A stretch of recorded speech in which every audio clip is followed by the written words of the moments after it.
Chapter 743. Lotus Flower Temple. Because the temple was not famous, it usually did not receive much incense.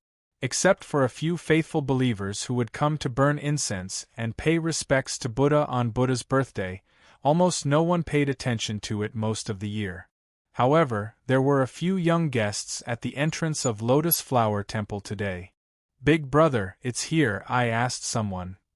"Even if you want to become a monk, you should find a better temple. Look at this temple door, it's broken, it looks like it will fall if you push it." "Third sister, what are you talking about? We are here to take Xiao Xiao back." Unting ignored the dispute between his cousins.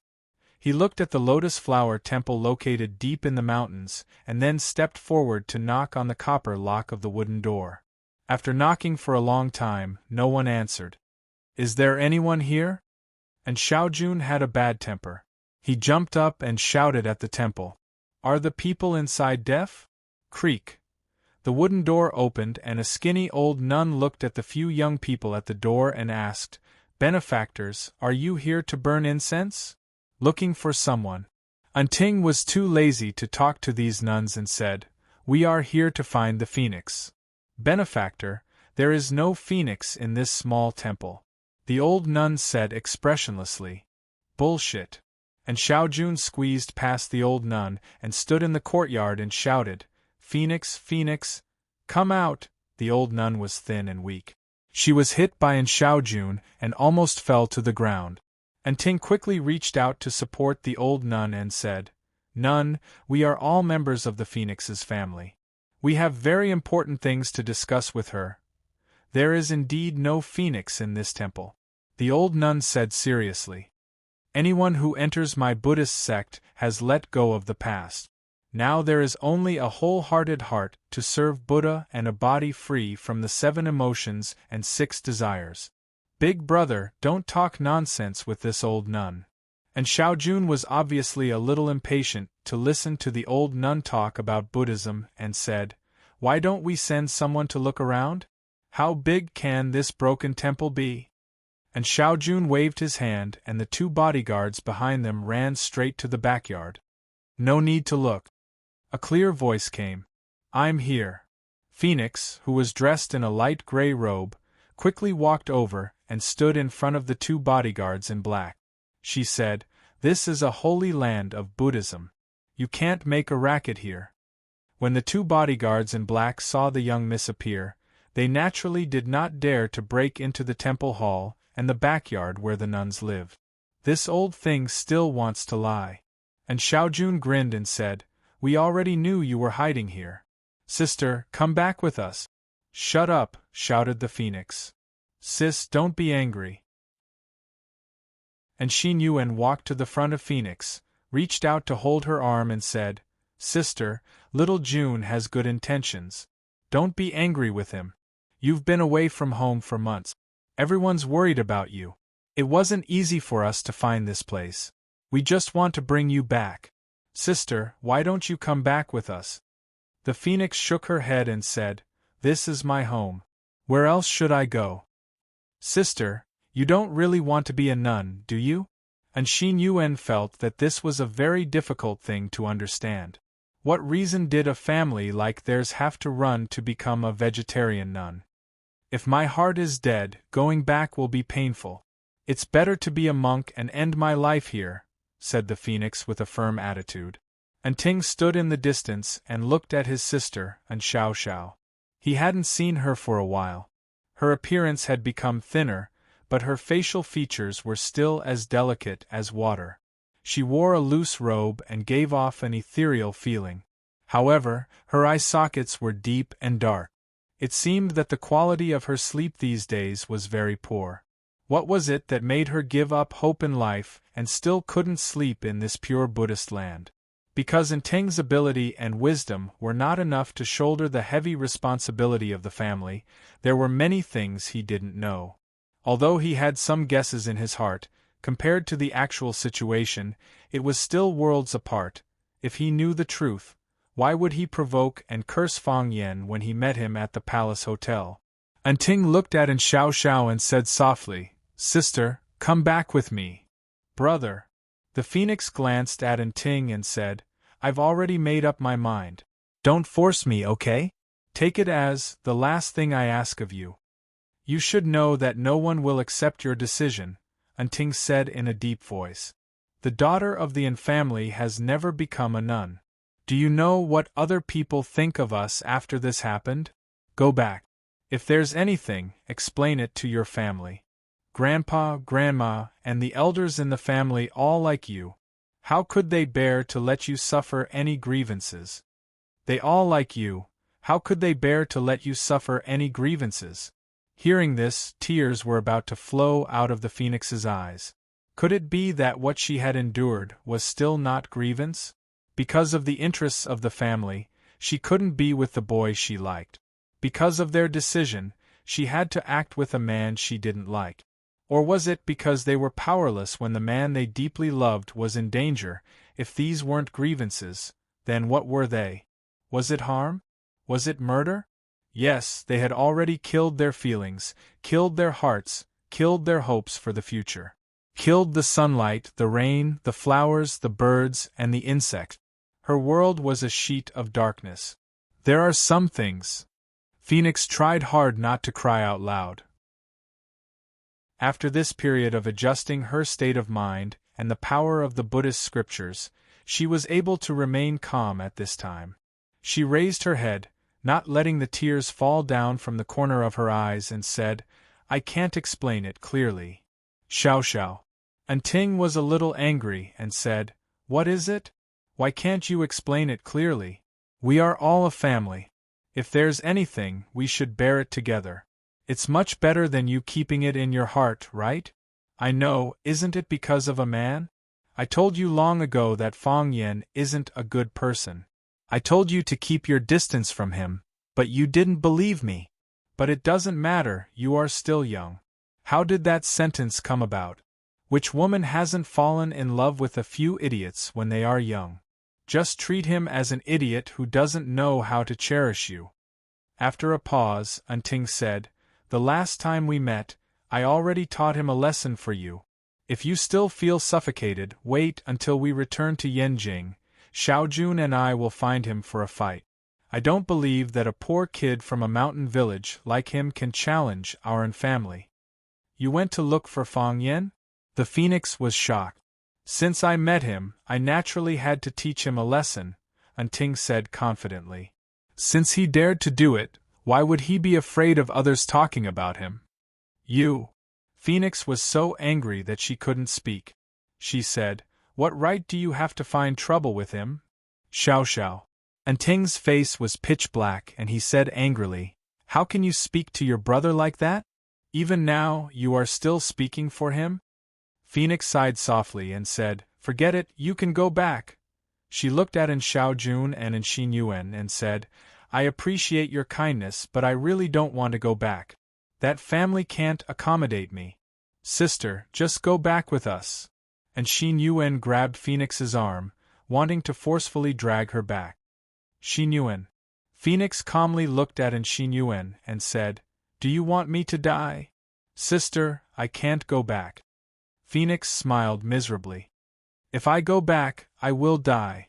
I will really die. Ting left with his cousins, full of anger and unwillingness. However, when they left, they still wrote a large check to Lotus Temple, hoping that the temple could improve their living conditions. In any case, they didn't want Phoenix to suffer too much here. What they didn't know was that Phoenix's grievance wasn't in the clothing, food, and shelter, but in her heart. After sending off Ting and the others, Phoenix closed the temple door, and supported the old nun to walk to the temple hall. Master Jinghui, they were too rude, are you okay? Wholeheartedly devoted to Buddha, one's saliva will dry by oneself. How can I lower myself to the level of these secular people? The old nun smiled and waved her hand. But do you really want to spend the rest of your life in this lotus temple? Saying this is really disrespectful to Buddha, but this old nun still wants to say one more thing. You are young, beautiful, and have a good family, you really don't need to walk on this road. Master Jinghui, my heart is already dead, what does other things have to do with me? Phoenix shook her head and sighed. The old nun smiled, the wrinkles on her face stretched out like an orange peel, and said, "If my heart is really dead, how can I sigh? How can I be sad and cry when I see my loved ones?" Master Jinghui, silly child. The old nun stroked Phoenix's head and said, "People often say that nothing is more sorrowful than a dead heart, but if the heart is really dead, how can there be sorrow? And how many people can really give up the prosperity of the world, their loved ones, and become a lonely chanting sutress? Since you can't let it go, then go out. Your brother is right, everything in the world, what can't be solved." Phoenix shook her head and said, "Master Jinghui, you don't need to persuade me. I won't go back. These days in Lotus Temple are the most peaceful time in my heart." "Don't lie." The old nun reached out and stroked Phoenix's eyes and said, "Since you came in, when have you ever had a good sleep? You have thoughts in your heart, and that's why you can't sleep at night. Your heart is not with Buddha but with that man outside. Buddha has always been here, but that man outside may not always be waiting for you in the same place." Phoenix's expression was sad, and her heart was like thorns. Chapter 744. Her heart was originally as calm as still water, but the arrival of her family stirred up her mood again. Master Jinghui was right, because there was resentment and hatred, she couldn't sleep at night. If some problems weren't solved, she was afraid that those messy emotions would torment her until she went crazy. However, how could such a thing be solved? That wounded heart, that gloomy world, could it be restored to its original state?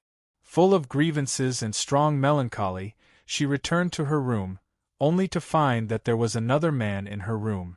Lotus Temple didn't have many incense offerings, so there were very few nuns here. Including Phoenix, there were only 7 people in total, each of whom could have a separate room. If you wanted, you could have 2 or even 3 rooms. The man's back was facing Phoenix. Kneeling on the futon, she chanted and prayed to every day, kneeling in front of the statue of Guanyin in the room. His body was straight, making his back particularly slender and strong. His waist was like a bee's, his long hair draped over his shoulders. Even if one couldn't see his face, one could feel that he was a handsome and affectionate man. His mouth was murmuring, his voice was hurried but indistinct. It was difficult to tell what he was saying. He was so focused that he didn't seem to notice that there was a woman watching behind him. Phoenix looked at the man's back, her body stiff and her face ashen. She wanted to retreat, but in the end she stood there without moving. "Aren't you afraid that I'll kill you?" the man said aloud. His voice was gentle, with a husky magnetism. He was just praying to Guanyin Bodhisattva, but in the blink of an eye he asked such a cold and ruthless question. He was like a gentleman robber, but also like an elegant pervert. "No." The moment she heard the man's voice, Phoenix suddenly became quiet. She looked at the man and said aloud, "If you kill me, all the karma will disappear at once. The body will be freed, and the mind will reach the other side. Although this solution is not perfect, perhaps at that time I can really have a good sleep." "Reach the other side?" The man's voice was calm, but Phoenix could still hear a trace of mockery. "There's no such thing as a pure land of heaven in this world? Does that world have it? If all the eminent monks were as pure as they claimed, why would they need to enjoy the incense of their believers and build their golden bodies? That world is even dirtier than the human world, right? You have hatred for this world," the Phoenix said. "What about you?" The man got up and turned around to look at Phoenix, who was wearing the monk's robe. "How are you doing?" "No." Phoenix shook her head. "I hate myself. And I can understand how you feel at this moment." The man grinned, but when he smiled, he did not make any sound. It was faint and fleeting. "You have 2 regrets and 2 regret. You hate your family. You hate them for ruining your life. You hate yourself for not having the courage to change your fate. You felt guilty towards Feng Yen. You loved him deeply, ever since you were young. But in the end, you hurt him. You also feel guilty towards me. You don't like me, but you always use me. I couldn't bear to kill you, but they used it to kill me. Phoenix's face paled. This man really did understand her. It was much deeper than she had thought. One of her hands was still holding on to the door frame, and the hand holding the door frame cracked against the fragile door. I've let Fong Yin down, and I've let you down, Phoenix said. I don't know if I've let you down more or Fong Yin down more. The more I don't understand this problem, the more I hate my family, the more I hate myself. Ever since that happened, I haven't been able to sleep well. Remorse seeps into my bones, and a poisonous snake bites at my heart. The man sighed softly. Do you know why I was kneeling in front of Guanyin Bodhisattva? Phoenix shook her head. I don't know. I heard you say a long time ago that you don't worship Buddha, and you don't believe in ghosts. Yes. I don't worship Buddha, and I don't believe in ghosts. But maybe they really exist in this world? The man said softly. He looked into Phoenix's eyes with pity. I can understand that the Yin family wants to take you back. Your uncles are people who care a lot about faith. How could they allow their women to become nuns?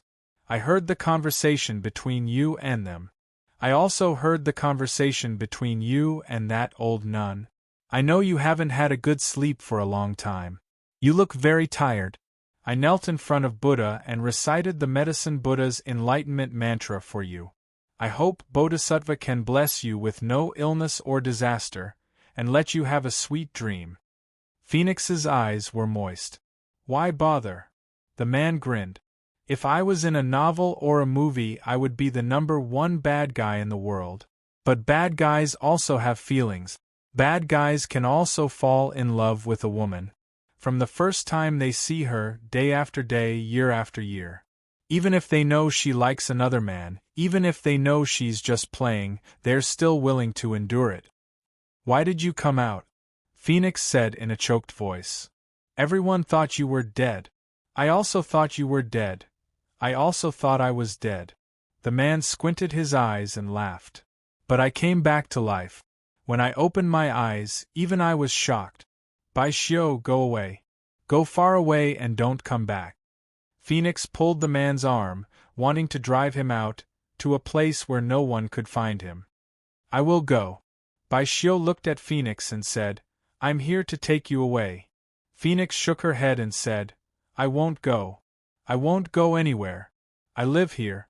There are mountains, water, and Buddhist scriptures. Your attitude towards life is too negative. The man said. You should have a more colorful life. I can give you such a life. Fong Yin doesn't have such courage. Bai Xiu, the man stretched his body and chopped Phoenix's neck with his hand. Phoenix's body was already weak. She fainted immediately after receiving this blow. The man picked up Phoenix's body that was about to fall. He looked at her delicate and flawless face and said, You see, you are also very beautiful like this. With that, he pushed the door with Phoenix in his arms and wanted to leave. Put her down. A clear man's voice came. The voice was very abrupt, but it was so clear, as if someone was shouting in his ear. The man's footsteps paused as he looked at the tall man standing at the corner of the lotus pond in front of the courtyard. The man sat on a big rock with a small flower in his mouth. His posture was lazy, as if he had just woken up. Bai Lilu, the man said in a deep voice. His voice was still calm. The miraculous appearance of Bai Lilu did not make him feel that it was ridiculous. He was a person who had died once. What else could make him feel strange? Put it down.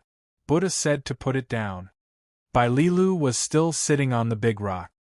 He plucked the small flower from his mouth and played with it in his hand. You want to stop me? Bai Xiu stared coldly at Bai Lilu and asked. Bai Xiu, you're actually not dead yet. Tsk. Bai Lilu clicked his tongue. He looked very regretful that Bai Xiu was still alive. You said you died well. Why did you come back to life? Don't you know that what you're doing is very immoral? Life and death is a very serious matter. You're alive one moment and you're dead the next. Isn't this cheating people's feelings? After knowing that you died, the people of Swallow Dock were happy for who knows how long. Now that you're alive again, aren't we happy for nothing? Swallow Dock. Bai Xiu smiled coldly and said, "One day, I'll make those arrogant people pay the price." That's a bit too much. Who scolds themselves like that? Bai Lilu chuckled and said, "Everyone in Swallow Dock knows that before you revealed your true nature, you were the most arrogant person in Swallow Dock. Of course, we've never treated you as a member of Swallow Dock. You're just a little bastard who mingles in Swallow Dock." Bai Xiu's eyes flashed with killing intent.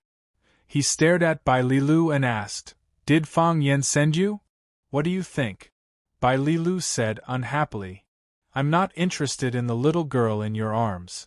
I just happened to go back to do something and drank a few bowls of his wine. Then, he threw me into this broken temple deep in the mountains to wait for a rabbit to come to me. I know you're very unhappy to see me, but can you understand how I feel?" Bai Xiu was greatly shocked, but his face didn't show it. He asked, "Fang Yan knows I'm still alive? How could he know you're still alive? He told me with certainty that he stabbed you to death with a sword. For this, he even ran to father's grave with a large barrel of wine and got drunk. Then, you think it's strange? I think it's strange too. He clearly killed you, so why did he ask me to come and protect this little girl?" Bai Lilu shook his thick head and said, "Although I don't want to admit it, Fang Yan is indeed the smartest guy in our group. Many times, I don't know what he's thinking. He asked me to come, so I came." Bai Lilu looked at the phoenix in Bai Xiu's arms and said, "Put her down. You can leave or stay. It doesn't matter to me. You're courting death." Bai Xiu snorted coldly, his words filled with killing intent. Chapter 745. I really am courting death. Bai Lilu laughed heartily and said, "I deliberately found this place to send you to your death. I can definitely help make up for what Fang Yan didn't do well. He missed, but I won't. He's too kind and only stabbed you once. If I have the chance, I'll smash your head. I don't believe you'll have a chance to come back to life that way. You're the same as Fang Yan. You like to play these boring word games." Bai Xiu disdained Bai Lilu's threat and strode towards the back of the mountain with the phoenix in his arms. Clearly, he had just broken into the Lotus Temple from the back of the mountain. Bai Lilu still maintained a smiling expression on his face, looking like he didn't care at all. He bent the middle finger of his right hand and flicked the nameless flower in his hand in Bai Xiu's direction. Whoosh! The small flower whistled through the air, creating a fierce gust of wind. Bai Xiu tilted his head and dodged the small flower's attack. The small flower smashed into the wooden door of the room, creating a small hole in the door from the seemingly weak flower. The flower was embedded in the small hole, like a withered door regaining its vitality and blooming a fresh flower. When Bai Xiu tilted his head to dodge the flower, Bai Lilu had already jumped down from the boulder and suddenly lifted the millstone-sized boulder he was sitting on. He didn't directly use the boulder as a killing weapon. Instead, he raised the long boulder with both hands and slammed it towards Bai Xiu. He used the boulder as a handy weapon. Whoosh whoosh whoosh, Bai Lilu charged forward with the boulder.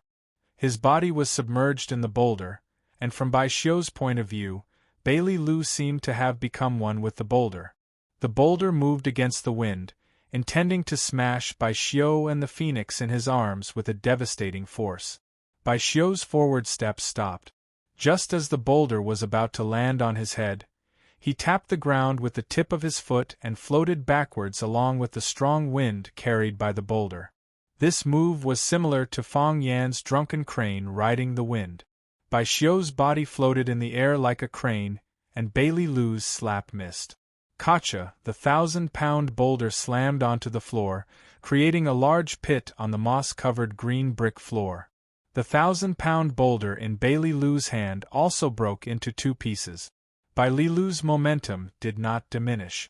As his body leaped high like a rock spreading its wings, He fiercely smashed the remaining half of the boulder in his hand toward Bai Xiu in the air. Hoo! The boulder was as fast as lightning, hurtling towards Bai Xiu in front of him.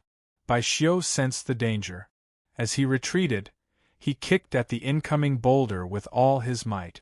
Crack! The boulder changed direction and smashed towards Bai Xiu, who was hot on his heels. Go to hell! Bailey Lu threw a punch. Hualalav! Bailey Lu punched a hole through the big rock, and gravel flew everywhere. Kacha! The stones floated in the air for a while before falling to the ground. It collided with the brick wall and the blue stone tiles on the ground a second time, producing a crisp sound of bones shattering. Due to the obstruction of these gravel attacks, the distance between Bai Xiu and Bailey Lu gradually increased. Bai Xiu gently landed with the unconscious Phoenix in his arms. His feet stood in front of the small door of the bedroom where Phoenix lived. Clang! Bailey Lu's huge body also landed, directly causing the bluestone tiles under his feet to protrude. When he left, a pair of clear footprints would be left on the ground. It was a long story, but all of this happened in a flash. From the time Bailey Lu threw the small flower attack to the time the two landed, only a few seconds had passed. Bailey Lu grinned. The fight just now was very satisfying. It's been a long time since I've had such a good fight. Bailey Lu laughed and said, It's still satisfying to fight with you. I don't care if I kill or cripple you. I can play however I want. Fang Yen can't do it. When he fights, he's like a sissy. If he's not hiding closely, then he'll circle far away. Before I can even throw a punch, he'll already disappear. The more I fight, the more frustrated I feel. Bai Xiu really wanted to tell Bailey Lu that he had misunderstood Fang Yen. Fang Yen was not the kind of person he thought he was. Bai Xiu was a madman, but he was crazier than you. When he was determined to kill someone, he could even throw away his own life. Bai Xiu still felt a lingering fear when he thought of the battle on the top of One Sword Peak. That was a sure kill situation. What was a sure kill situation? It meant that they had to kill Fang Yen tonight. If they didn't kill him, they would be struck by lightning and cursed by the gods in the end. They were killed. No matter how great the screenwriter was, it would be embarrassing to write such a shameless plot.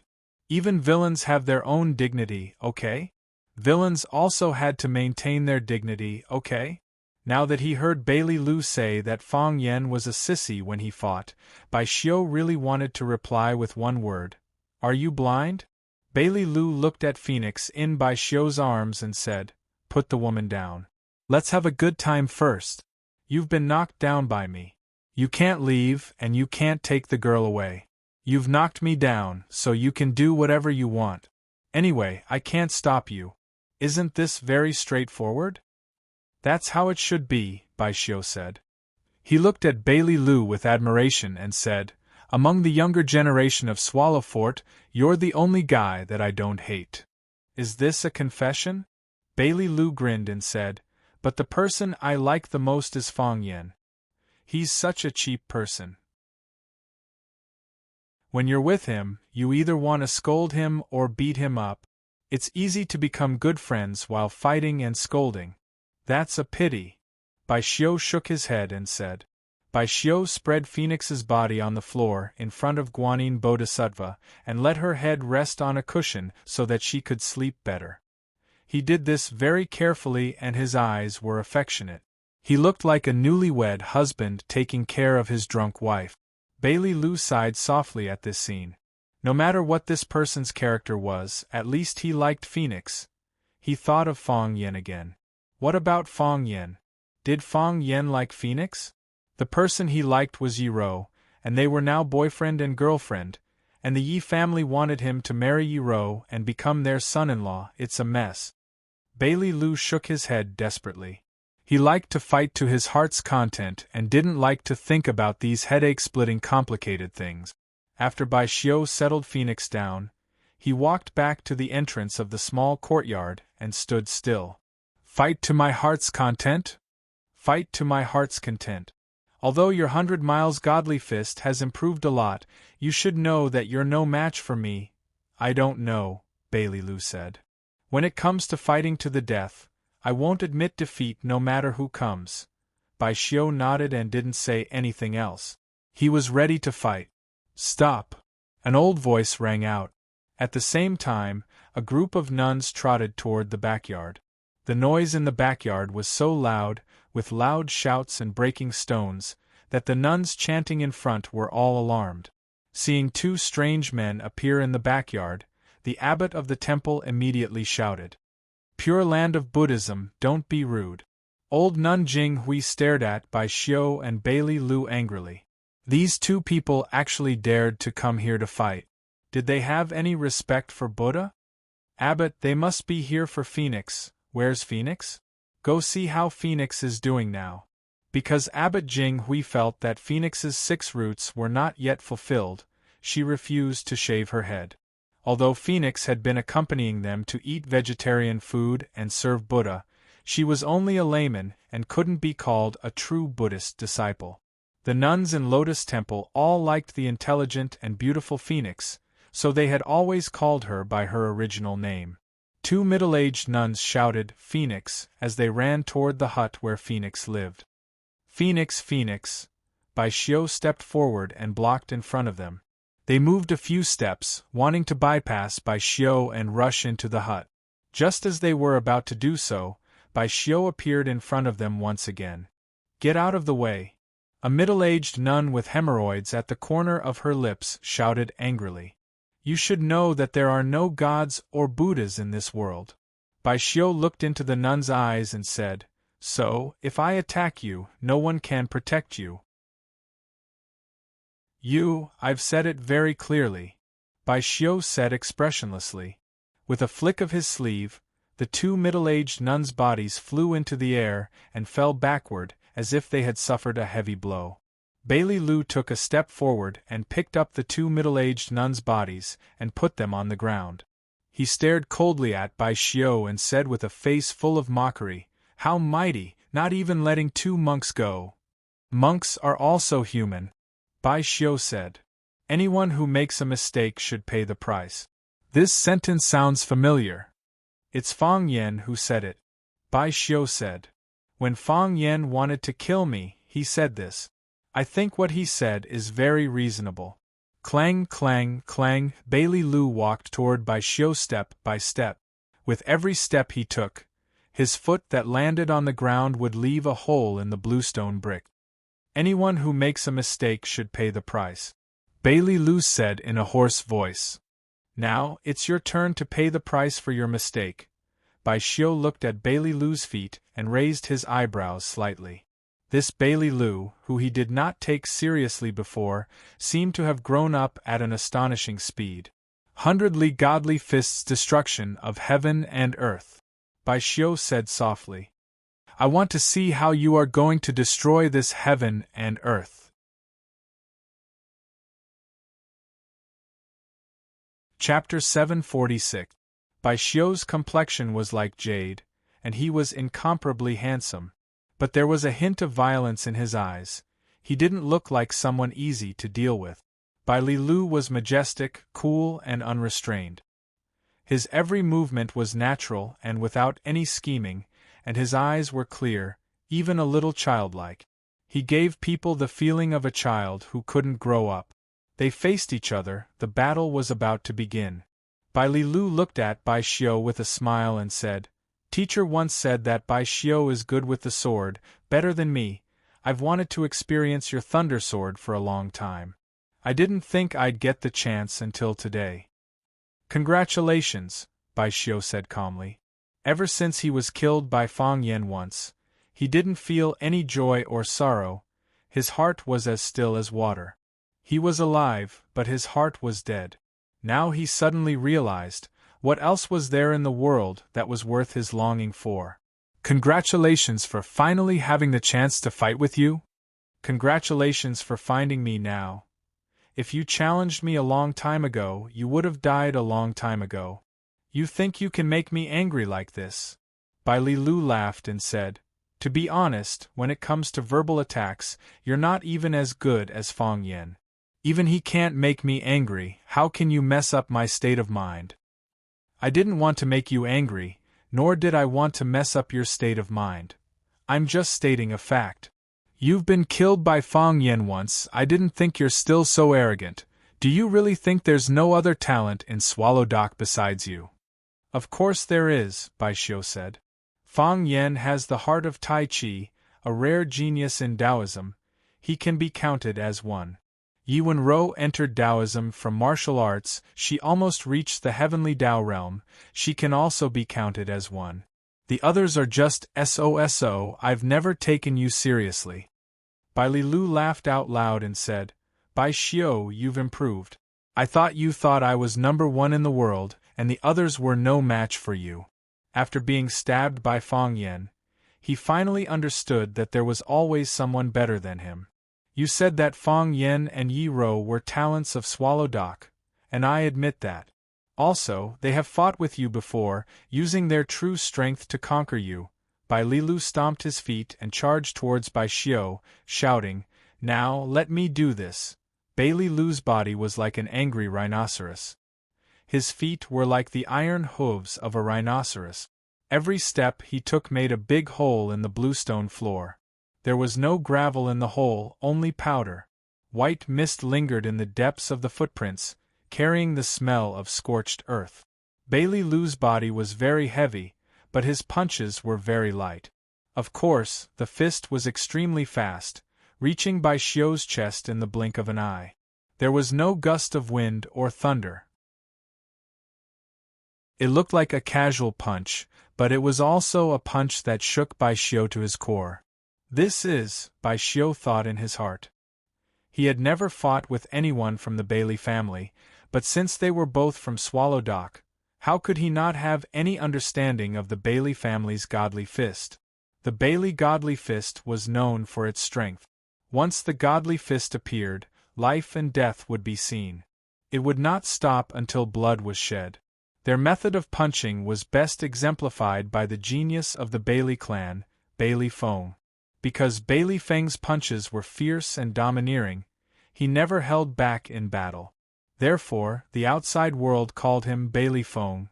He was once the most promising talent of the Bailey family to conquer Heaven's Way. Unfortunately, for some reason, Bailey Feng failed to conquer Heaven's Way, and eventually committed suicide. This was a great blow to the Bailey family, but it also greatly stimulated the Bailey family's drive to strive for martial arts. Bai Xiu had already thought of a plan to use softness to overcome hardness. He was prepared to use his excellent body movement and the unpredictable thunder sword to defeat the strong enemy. However, what did Bai Lilu mean by playing this trick all of a sudden? Was this the lover's will fist? Hundreds of thoughts flashed through his mind. His right hand was already raised like a sword, and the sword slashed towards the incoming fist. Although it was a mortal palm, when he waved the sword, there was a piercingly cold sword intent flowing. Bai Xiu slashed 49 times in a row, and every slash was aimed at Bai Lilu's fist. He wanted to chop Bai Lilu's fist into a ball of meat paste. The sword shadows were dense, and the sword chi crisscrossed. Banging sounds rang out incessantly. Bai Xiu's sword slashed on Bai Lilu's arm, like using countless iron swords to stab a ball of cotton. No matter how Bai Xiu slashed, Bai Lilu was indifferent. He only focused on doing one simple thing, waving his fist and smashing it towards Bai Xiu's chest. Bai Xiu changed his move again. His palm flashed with green light, and when he waved, there was the sound of thunder. Then, using his palm as a sword, he stabbed straight at the center of Bai Lilu's fist. The thunder sword pierces the heart. Bang, the fist and palm collided. There was a dull sound like metal and stone colliding. Kacha kacha. Bai Lilu took 2 steps back, and with each step, the green stone tiles on the ground were crushed into pieces. Bai Xiu was in an even worse state. His body flew out and crashed uncontrollably into the stone wall of the house. Clang, there was a dull sound from the stone wall. His body suffered such a heavy blow, and he spat out a mouthful of blood. Silence. The entire place was dead silent. The nuns watched as the two men flew up, watched as they fought with their lives, watched as they crushed the hard green bricks on the ground, watched as their bodies flew into the air. Do gods really exist in this world? They couldn't help but think. Remembering that this was a great disrespect to Buddha, they hurriedly threw such absurd and rude thoughts out of their mind. Bai Xiu leaned against the stone wall, his sharp eyes staring at Bailey Lu, who was sneering on the opposite side. "I've said it before, now it's my turn to prove it," Bailey Lu said with a smile. "How does it feel?" "This is not the Bailey family's fist style," Bai Xiu said in a low voice. He took out a handkerchief from his pocket and used it to wipe the blood stain at the corner of his mouth. "This is the Bailey family's fist style," Bailey Lu said with a proud face. "Starting from me, it will become the Bailey family's fist style." "What do you mean?" "Because I'm the one who comprehended this fist style. Everyone knows that the Bailey family's godly fist style is the strongest, and the Bailey family members have consciously developed in that direction. Bailey Feng, the heavenly son of heaven, displayed the strongest side of the Bailey family's godly fist style to the extreme, and almost conquered the heavenly Tao." Bailey Lu's expression was regretful, and he said in a low voice, "But it's still not enough. No matter what, it's still not enough." Not only did he not conquer the heavenly Tao, but he also suffered from the backlash of the heavenly Tao, and finally committed suicide. This is the Bailey family's biggest loss. It was also from then on that the Bailey family realized a problem. Is the Bailey family's godly fist style on the wrong path? Or is it because we haven't fully comprehended the profound meaning of the godly fist style? We worked hard from generation to generation, and improved from generation to generation. We wanted to maintain the powerful lethality of the godly fist style, but at the same time we wanted it to be gentler and more moderate. After I became an adult at the age of 18, I rarely stayed in Swallow Dock. Every year I would go out to visit various fist masters and challenge the world's heroes. Hard work pays off. I collected the essence of fist styles in the world and integrated them into our family's hundredly godly fist. Now, you see, this is the result of my hard work. I call it reverse fist. Reverse fist? Go against the heavenly Tao to achieve the great Tao? Bai Xiu folded the handkerchief neatly and put it back into his pocket. He walked towards Bailey Lu step by step and said, "This time, I really have to congratulate you. You comprehended a new fist style, and can be called a fist master. I admit, you are also a talent of Swallow Dock. You are qualified to be my opponent." "I am qualified to be your opponent," Bailey Lu said with a face full of sarcasm. "I don't think so. I don't think of you as my opponent. I want to be the killer who kills you. Fang Yen is a good friend of mine, and you killed his father. I have no responsibility to avenge his father. But, if I can make you stay here, he won't be able to raise his head in front of me for the rest of his life, right? This favor is not so easily repaid. Thinking about it, I'm a little excited. This kind of thing is based on the fact that you can make me stay here." The corner of Bai Xiu's mouth raised slightly. Even when he despised a person, he would not be so obvious.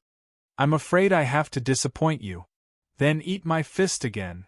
As Bailey Lu spoke, he once again clenched his fist and rushed towards Bai Xiu. Clang, clang, clang, the bluestone floor was once again crushed by him. The old nuns' faces were full of heartache. They had trampled the floor to such a state, and when the time came, they still had to find someone to repair it. Who could they find to repair it? Bai Xiu also moved. He no longer sat and waited for death like before, but took the initiative to meet Bailey Lu. After running quickly for a few steps, he successfully borrowed the momentum, and his body leaped high. Whoosh! His body spun in midair, and his right palm once again blazed with green light. Bai Xiu's body spun faster and faster, so fast that his shadow could not be seen clearly, and only the burning green flame could be seen clearly. "Bai Xiu!" Bailey Lu suddenly pushed out his fist and roared, "Go to hell!" Bai Xiu's body descended from the sky, and then he waved his palm, and a green beam of light struck towards the top of Bailey Lu's head. Thunder sword covers the moon.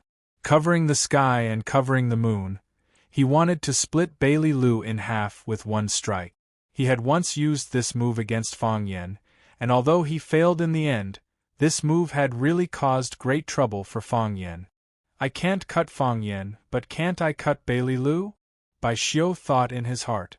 As the two of them fought fiercely, a young man in a white robe appeared beside the nuns with a smile on his face, and said, "Abbess, how about we make a bet? Who do you think will win?" Chapter 747. If a monk abstains from gambling, Buddha will blame him. The old nun Jing Hui was watching the fight between Bai Xiu and Bai Lilu attentively. When she heard someone beside her asking her, she answered casually. Halfway through the question, she realized that something was wrong. The question was not asked by the nun beside her, but by a man's voice. The old nun Jing Hui suddenly turned around and saw a familiar man blinking at her. He looked quite cute. "It's you." The old nun Jing Hui was very familiar with this man. When Phoenix just came in, he ran over and made a scene to confess his love to her. He failed to conquer Phoenix's heart, but he conquered the hearts of these nuns. All the nuns, including her, supported Phoenix and Fang Yan to be together. Unexpectedly, after not seeing him for several months, he once again appeared in Lotus Flower Temple. "Donor Fang Yan, you came at the right time." The old nun Jing Hui grabbed Fang Yan's arm and said, "Help Phoenix, she may be in danger." "Don't worry, Phoenix will be fine." Fang Yan patted the back of the old nun Jing Hui's hand and comforted her. "Bodhisattva will protect Phoenix's safety." But the old nun Jing Hui always taught others to believe in Buddha and Bodhisattva, saying that Buddha and Bodhisattva would protect your family and make your wishes come true. But such words were just words. If they were really attacked by gangsters, it was better to ask for help from a master or call the police. Phoenix has been in the house for a long time, but she didn't come out even though there was so much noise outside. Maybe she fell asleep. Fang Yan said with a smile. How could she fall asleep? Even if she fell asleep. "Nun, I came to protect Phoenix." Fang Yan felt the old nun Jing Hui's concern for Phoenix from the bottom of her heart. He said, "Don't worry. I won't let anything happen to Phoenix." Ba. The old nun Jing Hui chanted the name of Buddha and didn't force Fang Yan to enter the house to check. When Fang Yan and the old nun Jing Hui were talking, Bai Lilu and Bai Xiu had fought for hundreds of rounds.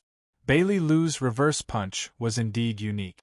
Every time they clashed head-on, he was able to gain the upper hand.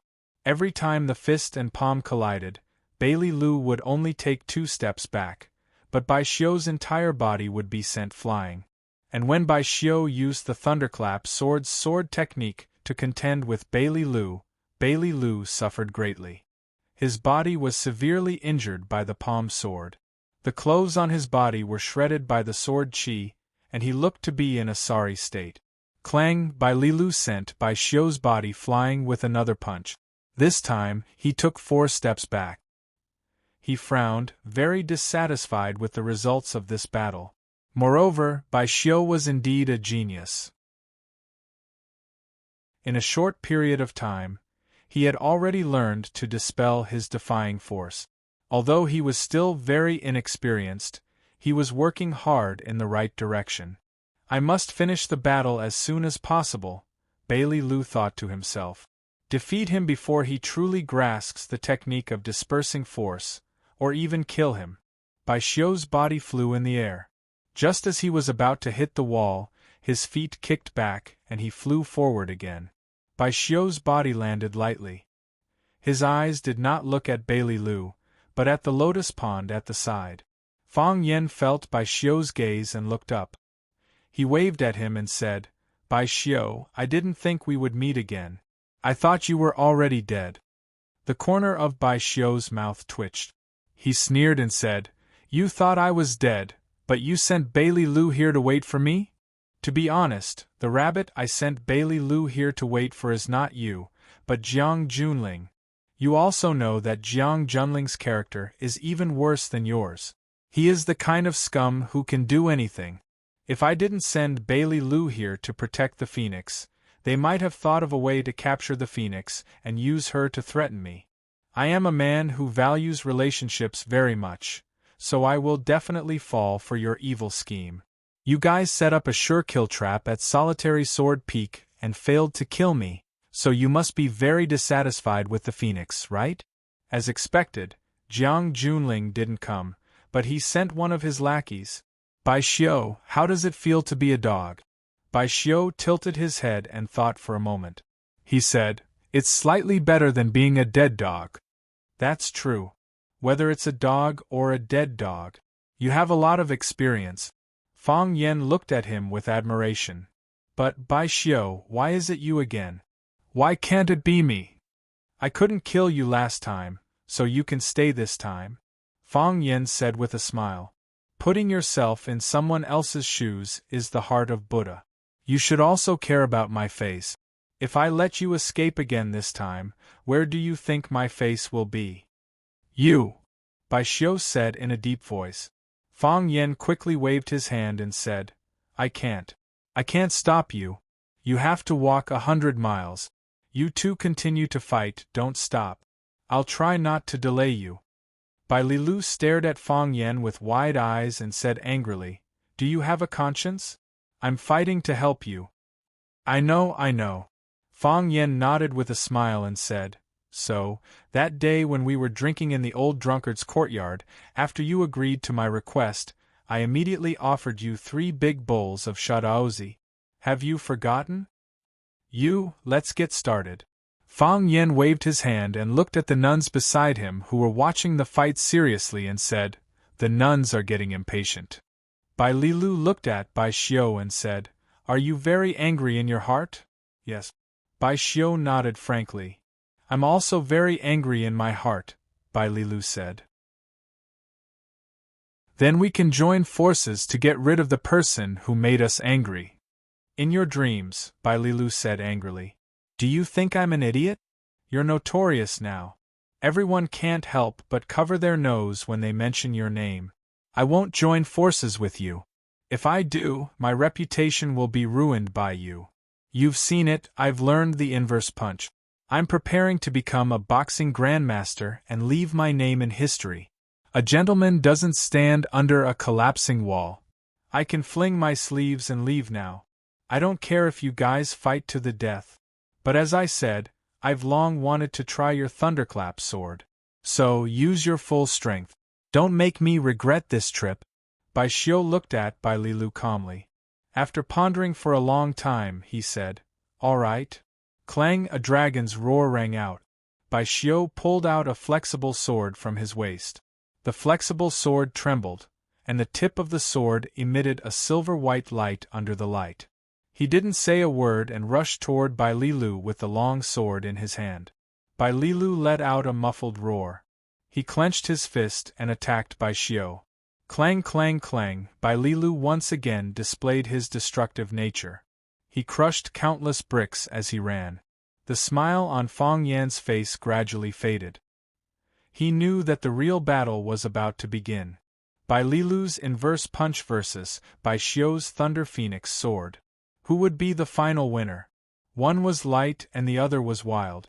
One had an invincible fist and the other had a sharp, flexible sword. The collision between the two was a delightful thing to watch. Bai Lilu pushed out his glowing fist. Bai Xiu also stabbed out with the flexible sword in his hand. The tip of the sword created one sword flower after another. It was as if countless stars were lighting up around the fist. But Bai Lilu only threw that one punch, and he only had that one punch. The fist was like a rainbow. The power of the inverse punch contained in it was shocking. Boom, a muffled groan was heard. Sand and stones flew everywhere. The weeds on the ground were all broken. A strong airflow exploded. The nuns standing beside Fang Yen lost their balance and fell to the ground. Because Fang Yen used his body to block the attack of the airflow in time, the old nun Jing Hui was able to stand up straight. With her physical condition, If she were to fall down like the other nuns, she would probably lose an arm or a leg. Fang Yen turned to look at the old nun Jing Hui and asked, "Nun, are you okay?" "I'm fine." The old nun Jing Hui ran to help the other nuns. Fang Yen didn't stop her. He turned his eyes back to the battlefield. After this blow, Bai Lilu and Bai Xiu's bodies were both blown away. Bai Lilu's body flew very far away. After landing, he rolled all the way until he rolled to the side of the lotus pond. Bai Xiu's situation was better than Bai Lilu's. He used the flexible sword as a support. The tip of the long sword pierced into the wall. He used the long sword to support his body. The flexible sword in his hand was no longer soft. Because of the infusion of true qi, it was as hard as iron. Fang Yen walked to Bai Lilu's side. One of Bai Lilu's feet had fallen into the lotus pond. Fang Yen pulled Bai Lilu up and asked, "Are you okay?" "I'm fine." Bai Lilu wiped the blood from the corner of his mouth. He stared at Bai Xiu with sharp eyes and said, "This boy has an amazing learning ability." Bai Lilu was aiming at something. This was the first time he fought with Bai Xiu. His reverse punch was a peerless fist technique that he had just comprehended, at least he thought so. Before this battle, only the core figures of the Bailey family and Fang Yen knew about it. Bai Xiu, who was still very inexperienced when dispersing the force, completely dispelled his force this time, as if he had done this countless times before. "That's why he can become master's disciple, Bai Xiu," Fang Yen said with a smile. "Hateful people naturally have their own strong points." Fang Yen patted Bai Lilu's shoulder and said, "It's good that you're okay. Get up. Let's fight side by side." "Fight side by side?" Bai Lilu's expression froze. He said, "That's not good, is it? 2 against 1? He took the initiative to say he wanted to fight 1 against 2. Fang Yen said angrily, "That's an insult to us. No one can insult us except ourselves." "He said that?" Fang Yen nodded with certainty and said, "He said that. I'll attack first. You follow."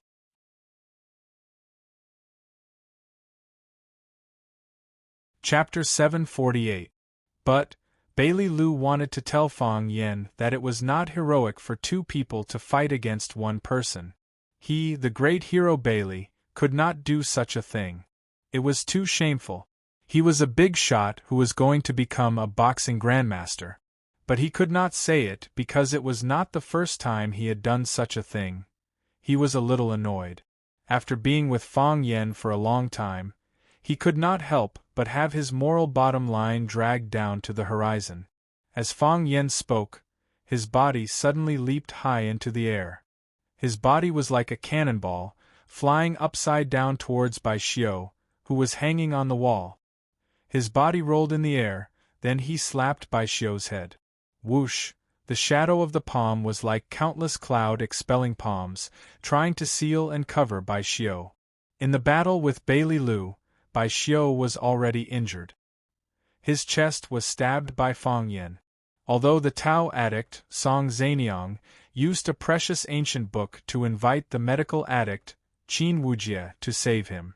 However, Qin Wujie was just a doctor, he was not a god. The sword mark was still there, and the injury that had affected his internal organs had not fully recovered. He was an injured person, dragging his injured body to fight with Bailey Lu. In the last blow, he used his vital energy, and until now, he was still vomiting blood. The blood he vomited was not only from his new injuries, but also from his old injuries. The current situation was old injuries adding on to new ones, and the situation was extremely dangerous.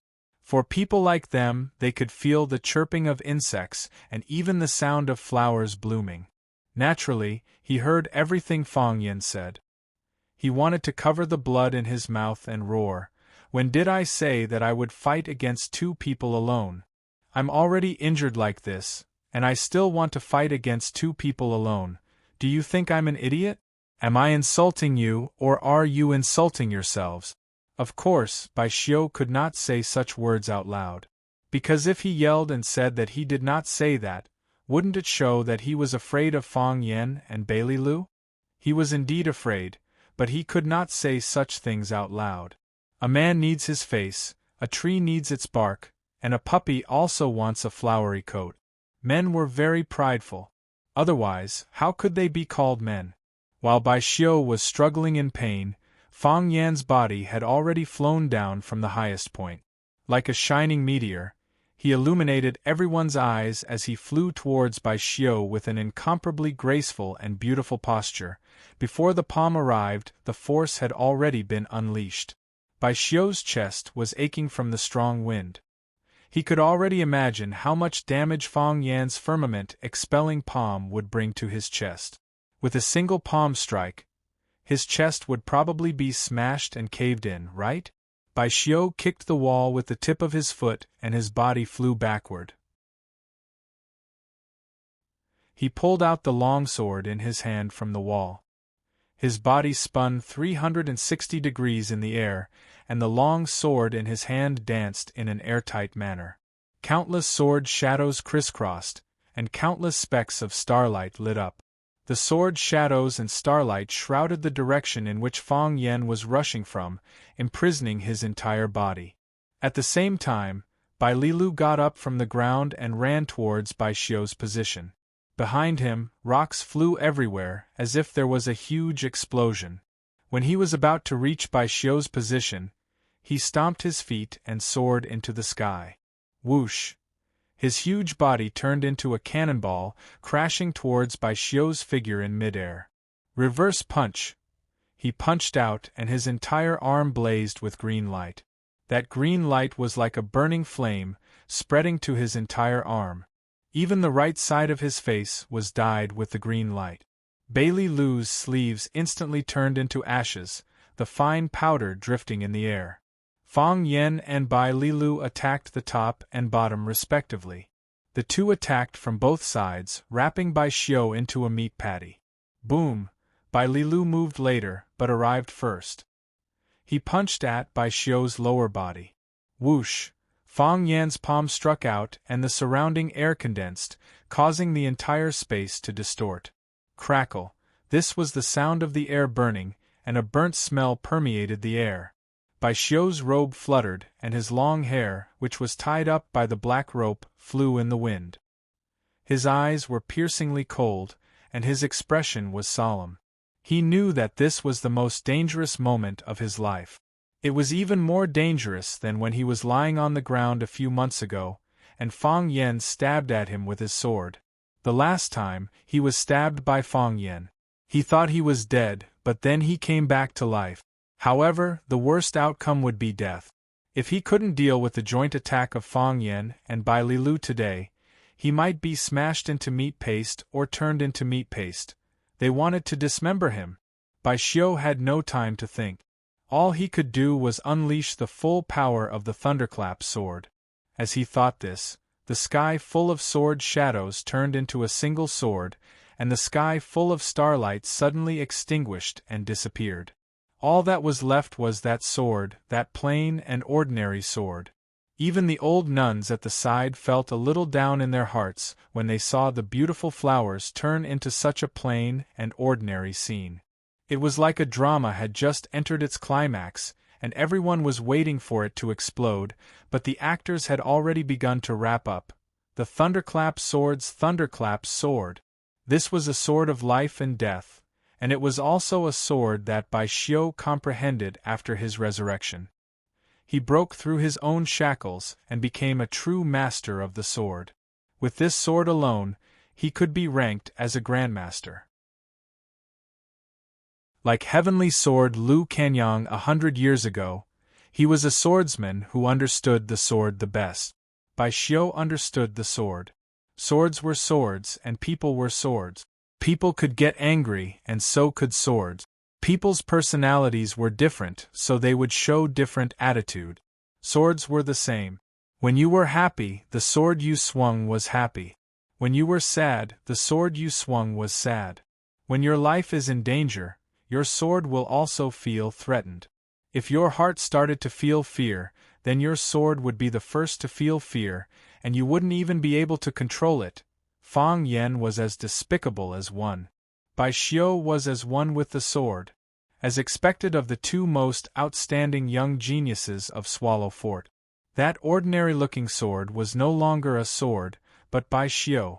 It was very similar to Bai Xiu, silent, low-key, yet arrogant. The pride in its bones couldn't be hidden. That sword pierced through the qi, the cage, and the omnipresent space. That sword pierced straight into Fang Yan's chest, the place where his heart was. That was also the place where Fang Yan stabbed to kill him. Blood for blood, a tooth for a tooth. Bai Xiu coldly shouted. Fang Yan, you owe me this. This was Bai Xiu's pride. This was also the sword's pride. Bai Xiu's sword pierced straight at Fang Yan, and he only had his eyes on Fang Yan. He knew better than anyone else that it was impossible for him to kill Fang Yan and Bai Lilu, who were experts who were not weaker than him, with a single stab, unless the two of them stood side by side and let him skewer them like skewers. He ignored Bai Lilu, which didn't get Bai Lilu's gratitude, but made him hate Bai Xiu even more. Am I so much worse than Fang Yan? As he was thinking about this, Bai Lilu exerted all of his strength. One sword. One punch. One palm. 3 different ways of attack, 3 different kinds of qi flow. They hadn't collided yet, but the sword, fist, and palm wrapped in vital qi had already started fighting fiercely. The starlight in the sky rose again, then disappeared. Everything returned to peace. Bai Lilu's body was thrown out, and he fell into the lotus pond with a plop. Bai Lilu's body lay straight on the lotus pond, as if he was dead. 2 middle-aged nuns ran over to take a look, and hurriedly went into the water to salvage Bai Lilu. Although they were extremely afraid, monks were compassionate. If the person was not dead, and they didn't care, Buddha would blame them, and there would be trouble at the police station. I'm not dead. Bai Lilu suddenly opened his eyes, glanced at the 2 nuns, and said aloud. The 2 nuns were so scared that they kept retreating, and one fell into the pond.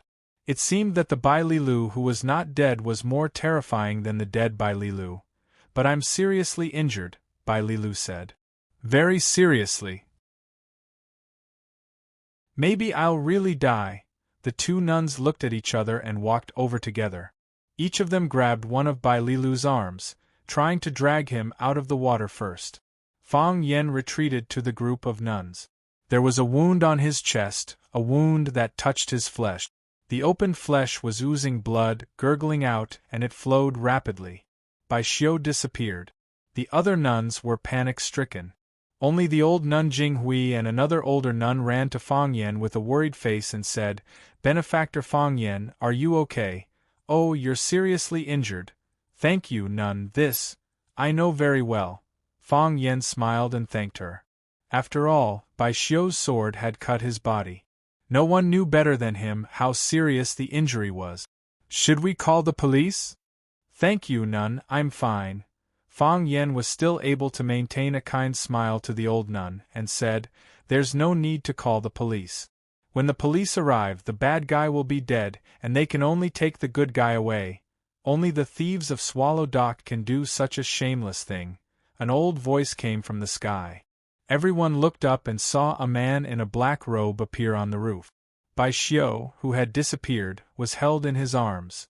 Bai Xiu had fainted, and his face and body were covered with blood.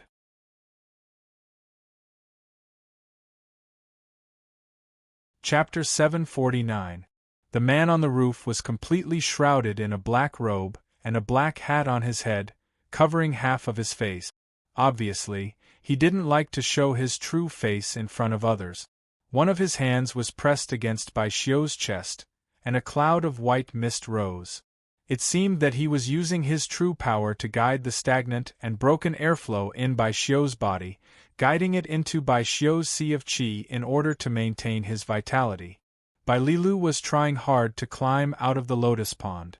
When he heard the black-robed man's accusation, his face turned red, and then he retorted angrily, saying, Bai Xiu was the one who challenged us. Who can you blame? The black-robed man didn't care about Bai Lilu at all. He didn't care about people like Bai Lilu. His eyes were fixed on Fang Yan, who was treating the wound, and his voice carried a hint of sarcasm. Fang Yen, we meet again. Song Zhanxing, you old man. Fang Yen gritted his teeth and scolded. While scolding, his hands didn't stay idle. He took out a bottle of red potion from his pocket, which was a good thing that only the Xian department could get. He quickly poured the potion on the open flesh, and the blood that oozed out immediately froze. He then took out a larger bottle and sprayed it on the wound. The mist-like substance covered the open flesh. Other than the bone-chilling cold, even the pain of the flesh tearing had disappeared. The newcomer was the Tao addict, Song Zhanxing. Fang Yen remembered his voice. Even if he were to cremate himself, Fang Yen would know that the pile of ashes belonged to him. If he did not believe it, Fang Yen would let him try if he agreed. Just now, when Fang Yen and Bai Lilu attacked Bai Xiu, they wanted to completely eradicate Bai Xiu in one blow. As long as Bai Xiu was not dead, revenge would not stop. Only when Bai Xiu was completely dead could Fang Yen really give up on this enemy. Otherwise, he would still find ways to get rid of him. Bai Xiu was a thoroughly bad person. Moreover, he was a bad person with extraordinary skills and intelligence. Hooligans weren't scary. What was scary was a cultured hooligan. In Fang Yan's eyes, Bai Xiu was a cultured hooligan. He killed his own father, and for a long time, no one even knew that he was the murderer.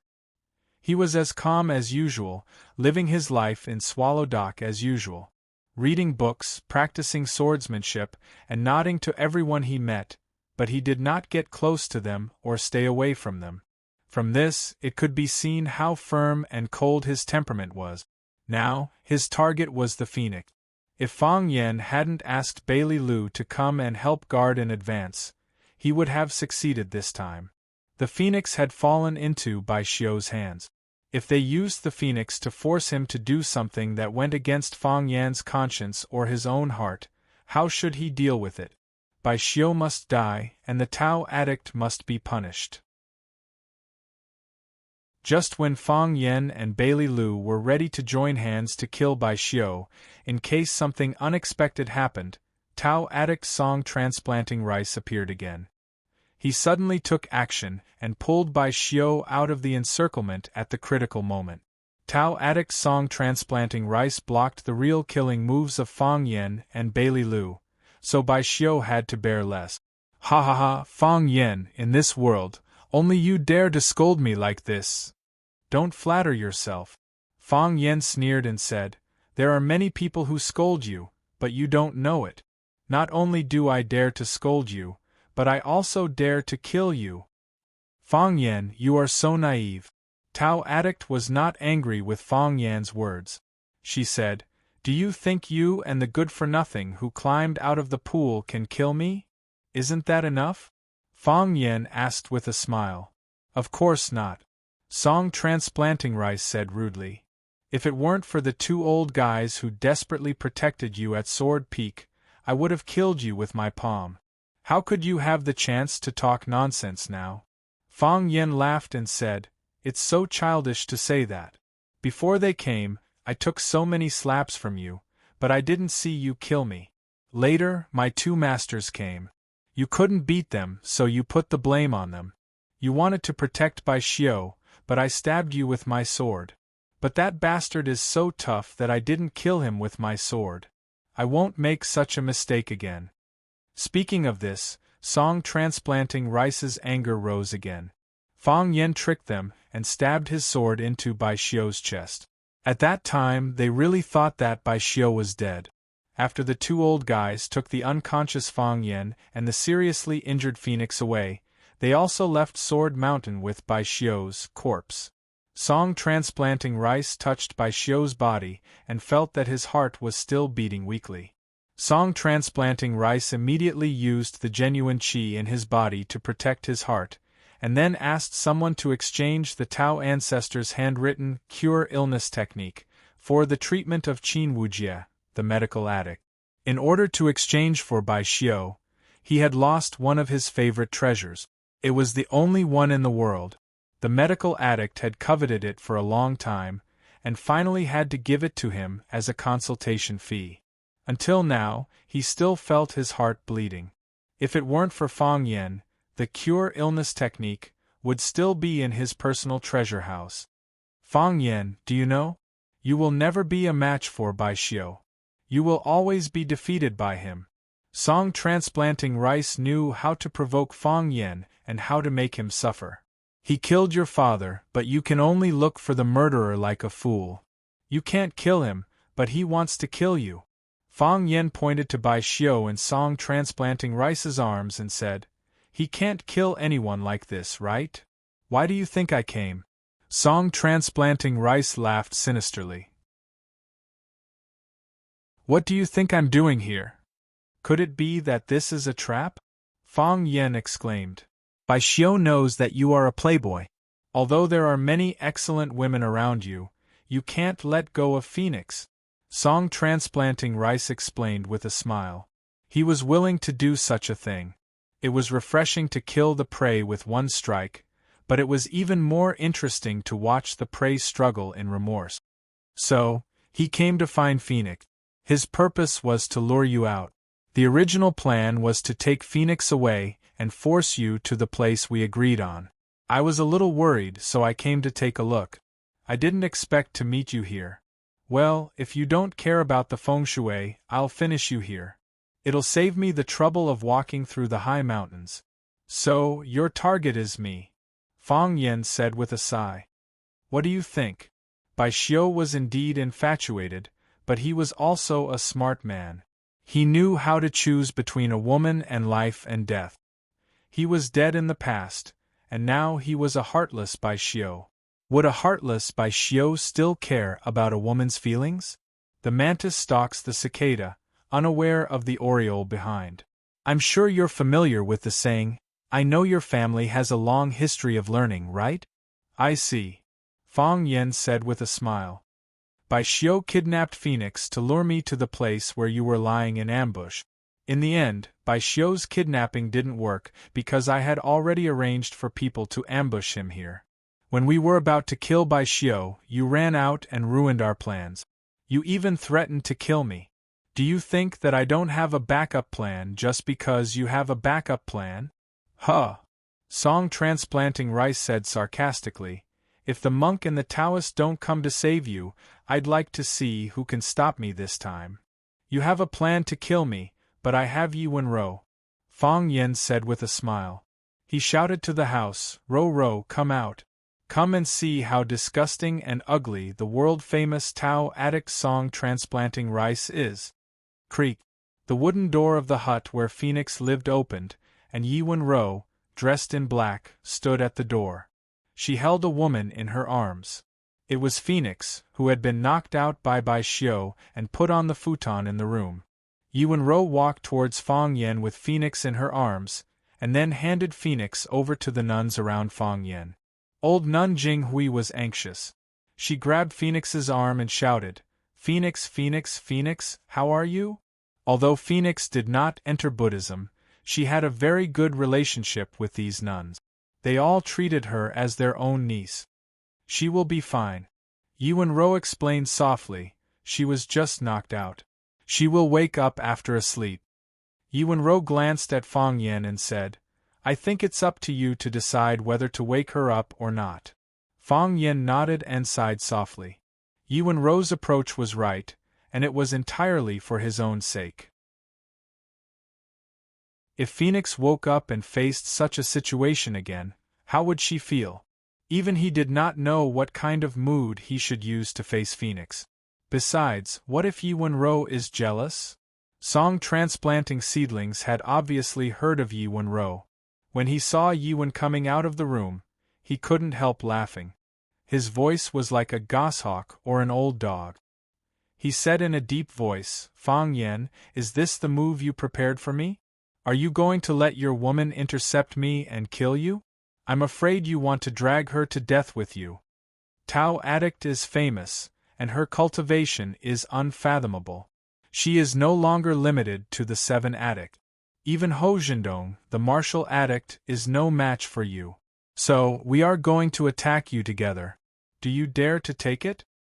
What's there to be afraid of? Tao Addict's song transplanting seedlings said heroically, even if there are 100 of ye one row, let alone one. Do you really think a woman who failed to conquer the way of heaven can help you kill me? I would like to ask with concern, how much of her internal strength has she recovered from the backlash of the power of the way of heaven? How much of her internal injury has she recovered? You even know this? Fang Yen asked with his eyes wide open. The world is so big. What can be hidden from my eyes?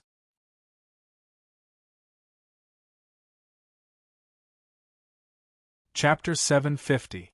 Above the mountain peak in the dense forest.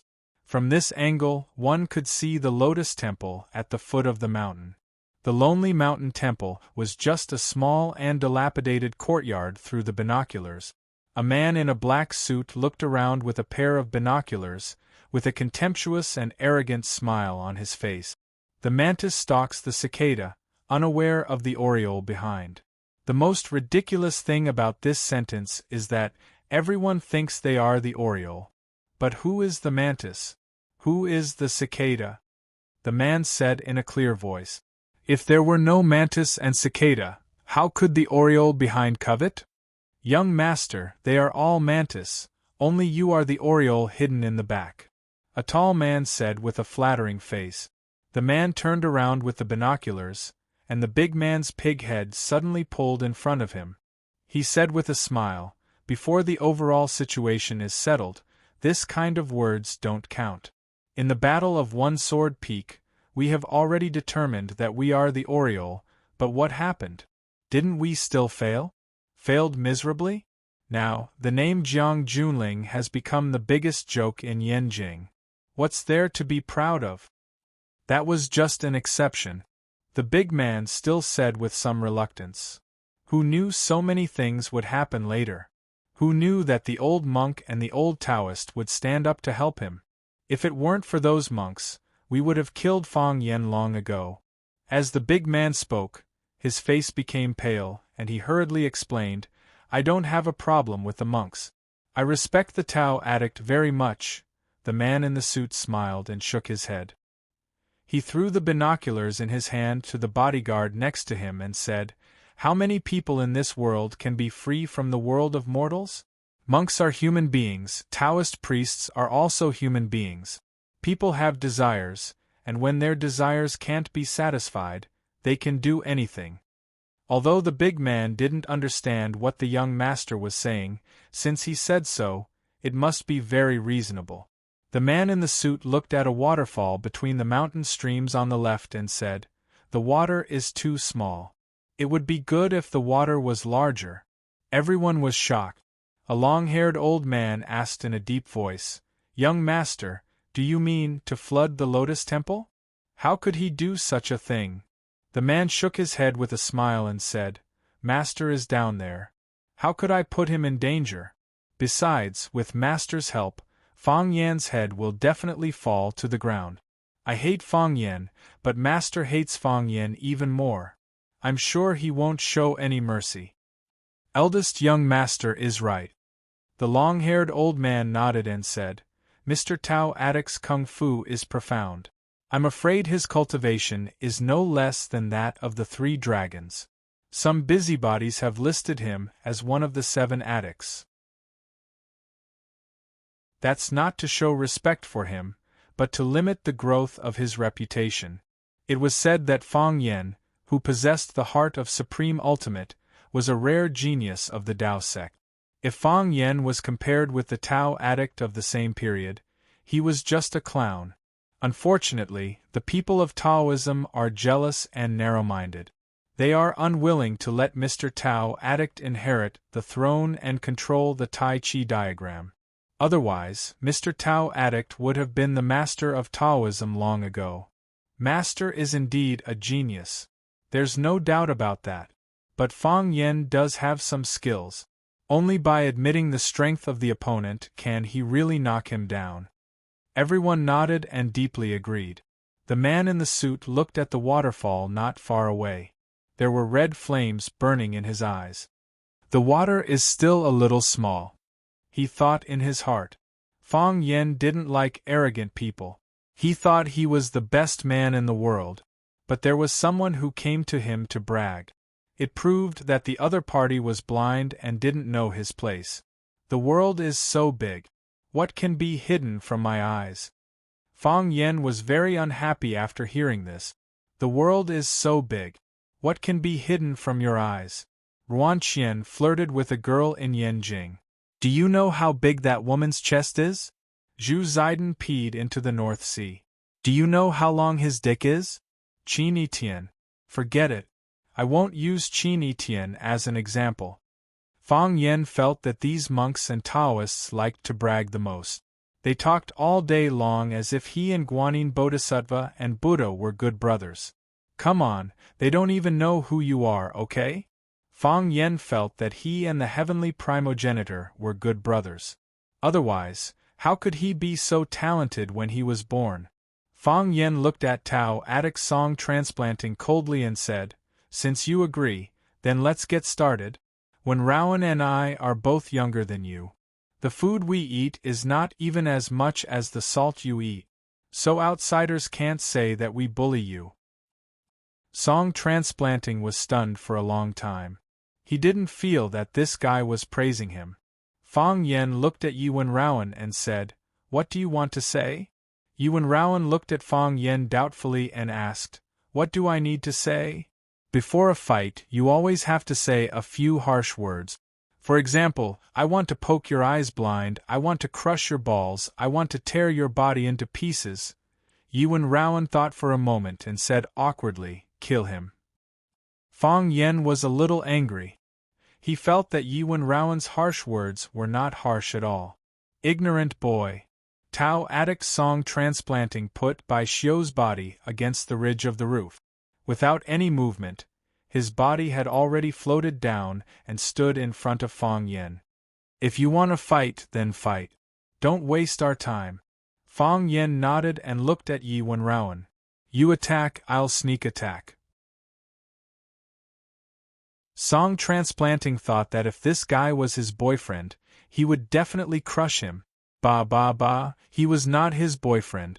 Unexpectedly, Yuan Rowan nodded and said, "You don't have to fight. You don't have to fight." Tao Attic Song Transplanting was angry again. "You don't have to fight? What do you mean? Do you think you can take me down by yourself?" "Arrogant bitch!" Tao Attic roared. She leaped up and hit Yuan Rowan's head with her palm. Yuan disappeared on the spot. Tao Attic Song Transplanting's eyes were wide open, but he knew very well that he did not open his eyes at all. However, he had lost the target in front of him. He was shocked. When he was about to turn around and change his move, a cold wind appeared behind him. Bang! He was hit on the back and his body staggered toward the stone wall of the house. Fortunately, the walls of the houses in Lotus Flower Temple were made of big stones. Otherwise, they would have been broken by Tao Attic Song Transplanting and by Xiu. Puff! The Tao Addict, Song Zanyang, spat out a mouthful of blood from the corner of his mouth. He looked at Yuan, who was standing in the same place as if she had never moved, with a ferocious expression. He asked in a hoarse voice, "What's going on? Natural Tao realm?" Yuan looked at him calmly and said, "Natural Tao state." "You have entered the natural Tao state?"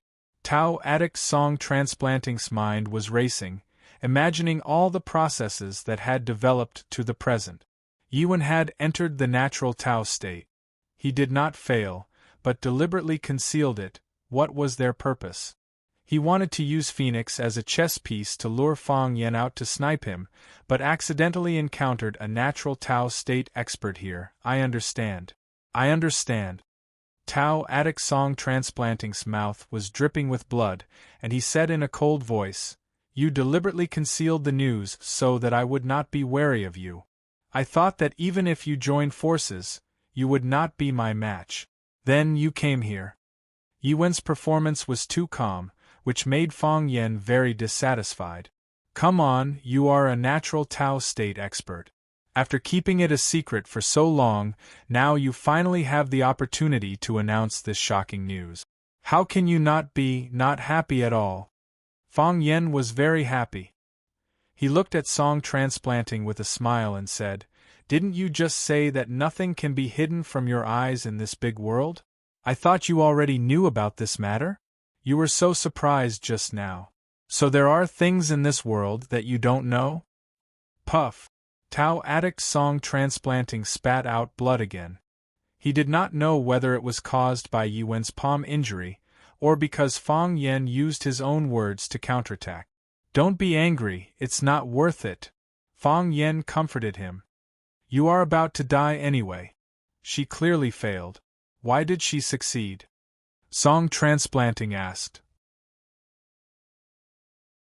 Everyone knows she failed. Even the Yi family said so. "It was a failure," Fang Yen said with a chuckle. "But then she succeeded again. Behind every successful woman, there is a man who is willing to sacrifice for her selflessly." Yi Wen was deeply in love with Fang Yen. So when she tried to climb to the natural Tao state, the test Heavenly Tao gave her was to sever her emotions. Yi Wen couldn't do it. She couldn't let go of her feelings for Fang Yen, so she suffered a backlash from Heavenly Tao. Her body was surging. The energy that she had mobilized to break through the door of Heavenly Tao had nowhere to vent. Finally, it ran wild in her body, but it couldn't find a way out. Yi Wen was unconscious. Her body temperature was rising. Her sea of energy formed a volcano. The volcano was getting hotter and hotter, and it was about to explode. At the critical moment, Fang Yen rushed in. He didn't know how to vent his anger, so he could only use the power of Tai Chi to move the volcano into his body. Fang Yen almost died. Until now, his heart of Tai Chi was still motionless, forming a dead fetus. In order to survive, Yi Wen was freed from the shackles of Heavenly Tao and became a Heavenly Tao state expert.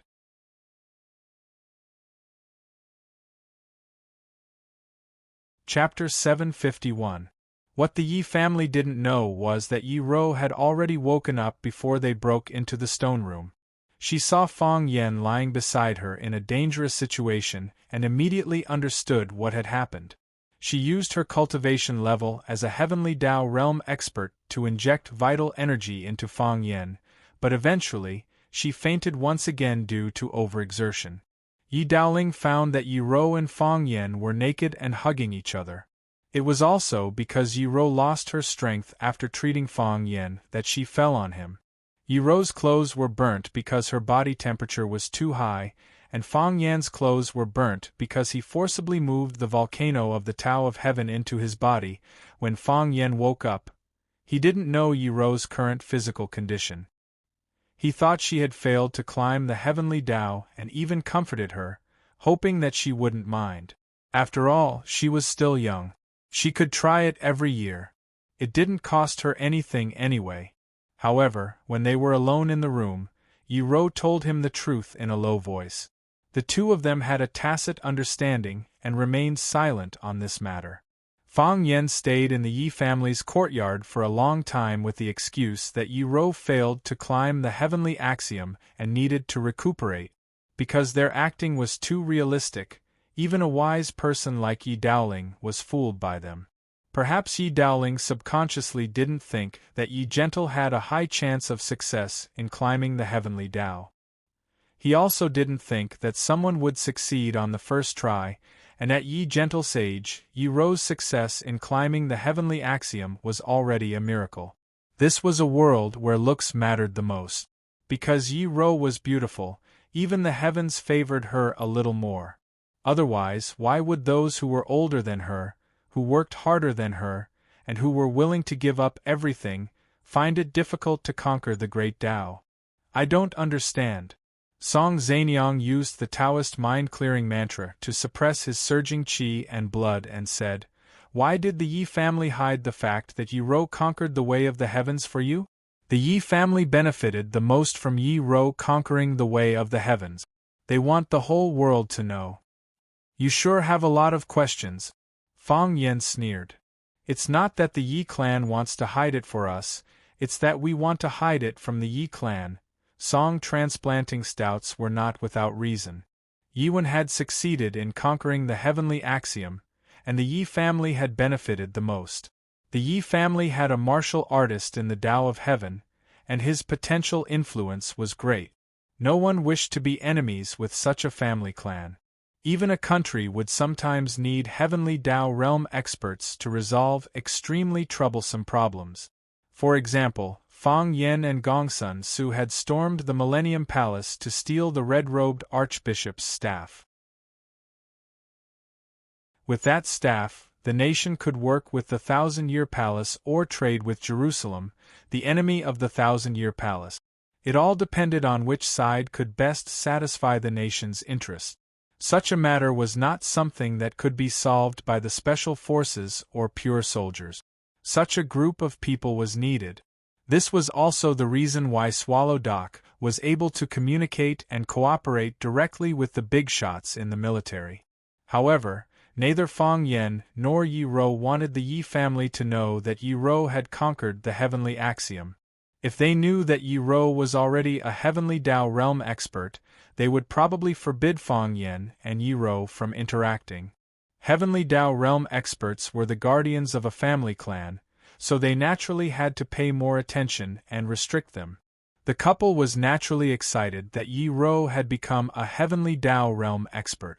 Yi Ro had replaced Mo Qingdi as Swallow Dock's youngest heavenly Tao realm expert.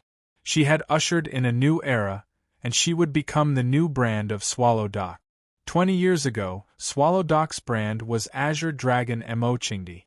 The reason for Fang Yan's excitement was that his girlfriend had become Swallow Dock's youngest heavenly Tao realm expert. And the previous youngest heavenly Tao realm expert of Swallow Dock was old drunkard Mo Qingdi. Although he wasn't a heavenly Tao realm expert himself, heavenly Tao realm experts were his family and girlfriend. This kind of thing would also make people feel proud if they said it out loud. Gigolo? Please, you have to be fair first before you have the right to be a gigolo. Not every man had the right to rely on women for a living. Most importantly, be it old drunkard from 20 years ago or Yi Ro 20 years later, the two of them becoming heavenly Tao realm experts had a close relationship with him. There was no need to mention Yi Ro. If not for Fang Yen risking his life to save her, sacrificing his heart of Taiji to help Yi Ro move the mountain, ignoring the possibility of Yi Ro ascending to the heavenly Tao, it was unknown if she could even keep her life. Therefore, Fang Yen was the man who supported Yi Ro's success. In the future, he might even become the man who supported her. Old drunkard Mo Qingdi was able to become a heavenly Tao realm expert because of Fang Yan's grandfather, Fang Hui. If not for Fang Yan's grandfather taking Mo Qingdi in as a disciple and imparting all he knew to him, how could old drunkard obtain the great Tao through self-enlightenment, no matter how talented he was? Despicable, to even lie to his own family. Song transplanting cursed. These two young people were too shameless. They had achieved such great results, but they didn't tell their own family so that everyone could be happy with them. Even the Yi family really thought that Yi Ro had failed to ascend to the heavenly Tao. They never mentioned anything about Yi Ro outside, and even if someone asked, they didn't seem willing to say much, and it was because of this that Song Transplanting and company were assured, thinking that Fang Yen and Yi Ro were weak and easy to bully. Unexpectedly, the development of the plot was too sudden, and he had kicked an iron plate. Yi Ro had secretly and shamelessly become a heavenly Tao realm expert. Fang Yen laughed heartily and said, Song Zaniang, I have no enmity with you. Last time at the summit of One Sword Peak, you bullied me because I was young and weak and tried to kill me. Do you think you can escape this time? Song Transplanting had been through a lot, and after the initial shock, he had calmed down a lot. He stared at Fang Yen with a gloomy face and hissed, The only thing I regret is that I listened to the slanderous words of the martial arts fanatic and didn't kill you with one strike. Don't flatter yourself. You didn't kill me last time because you couldn't kill me, Fang Yen said with a face full of disdain. The mantis stalks the cicada, unaware of the oriole behind. Now you know who the oriole is? I'm much more vulgar than you. I'm the real oriole. Yi Ro turned to look at Fang Yen and asked, "Are you done?" Fang Yen looked at her with a puzzled expression and asked, "What do you want to say?" "It doesn't matter, I've said almost everything. If you want to say something, just say it. If you don't say it now, you won't have a chance to say it in the future. If you're done." Yi Ro looked impatient and said, "I'll start killing people." When Tao Transplanting heard Yi Ro say, "I'll start killing people," he was very angry, and then it turned into hatred. He thought, "Although you have conquered the heavenly Tao and become a fearsome heavenly Tao realm expert, I have been famous for many years, and my cultivation of inner strength is much deeper than yours. If you really fight with your life, you may not be my opponent.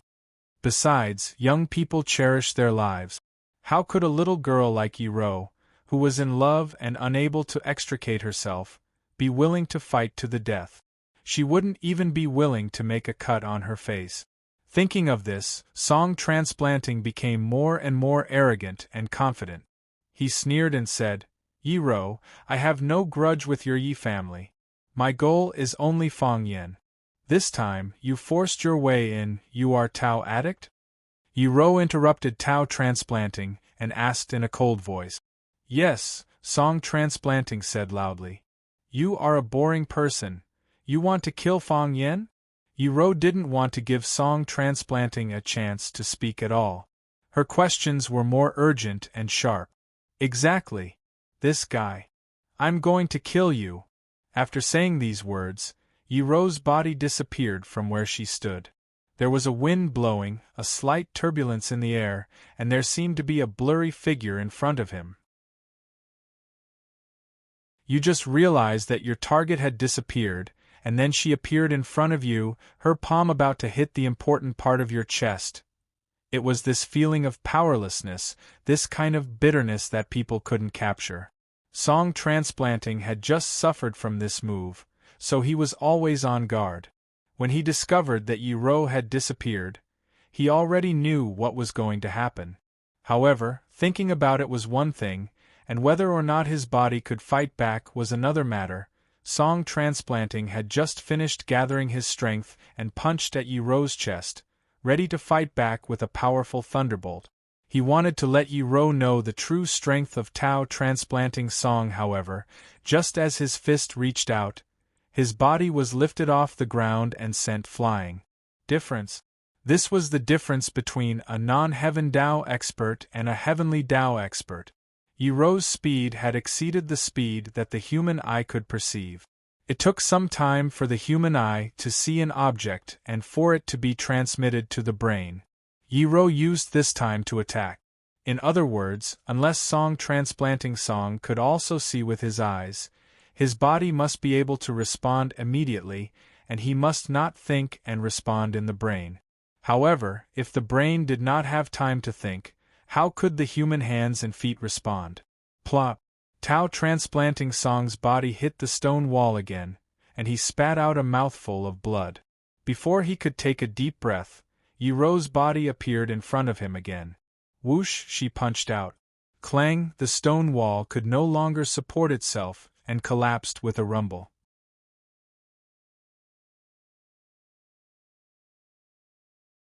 Chapter 752.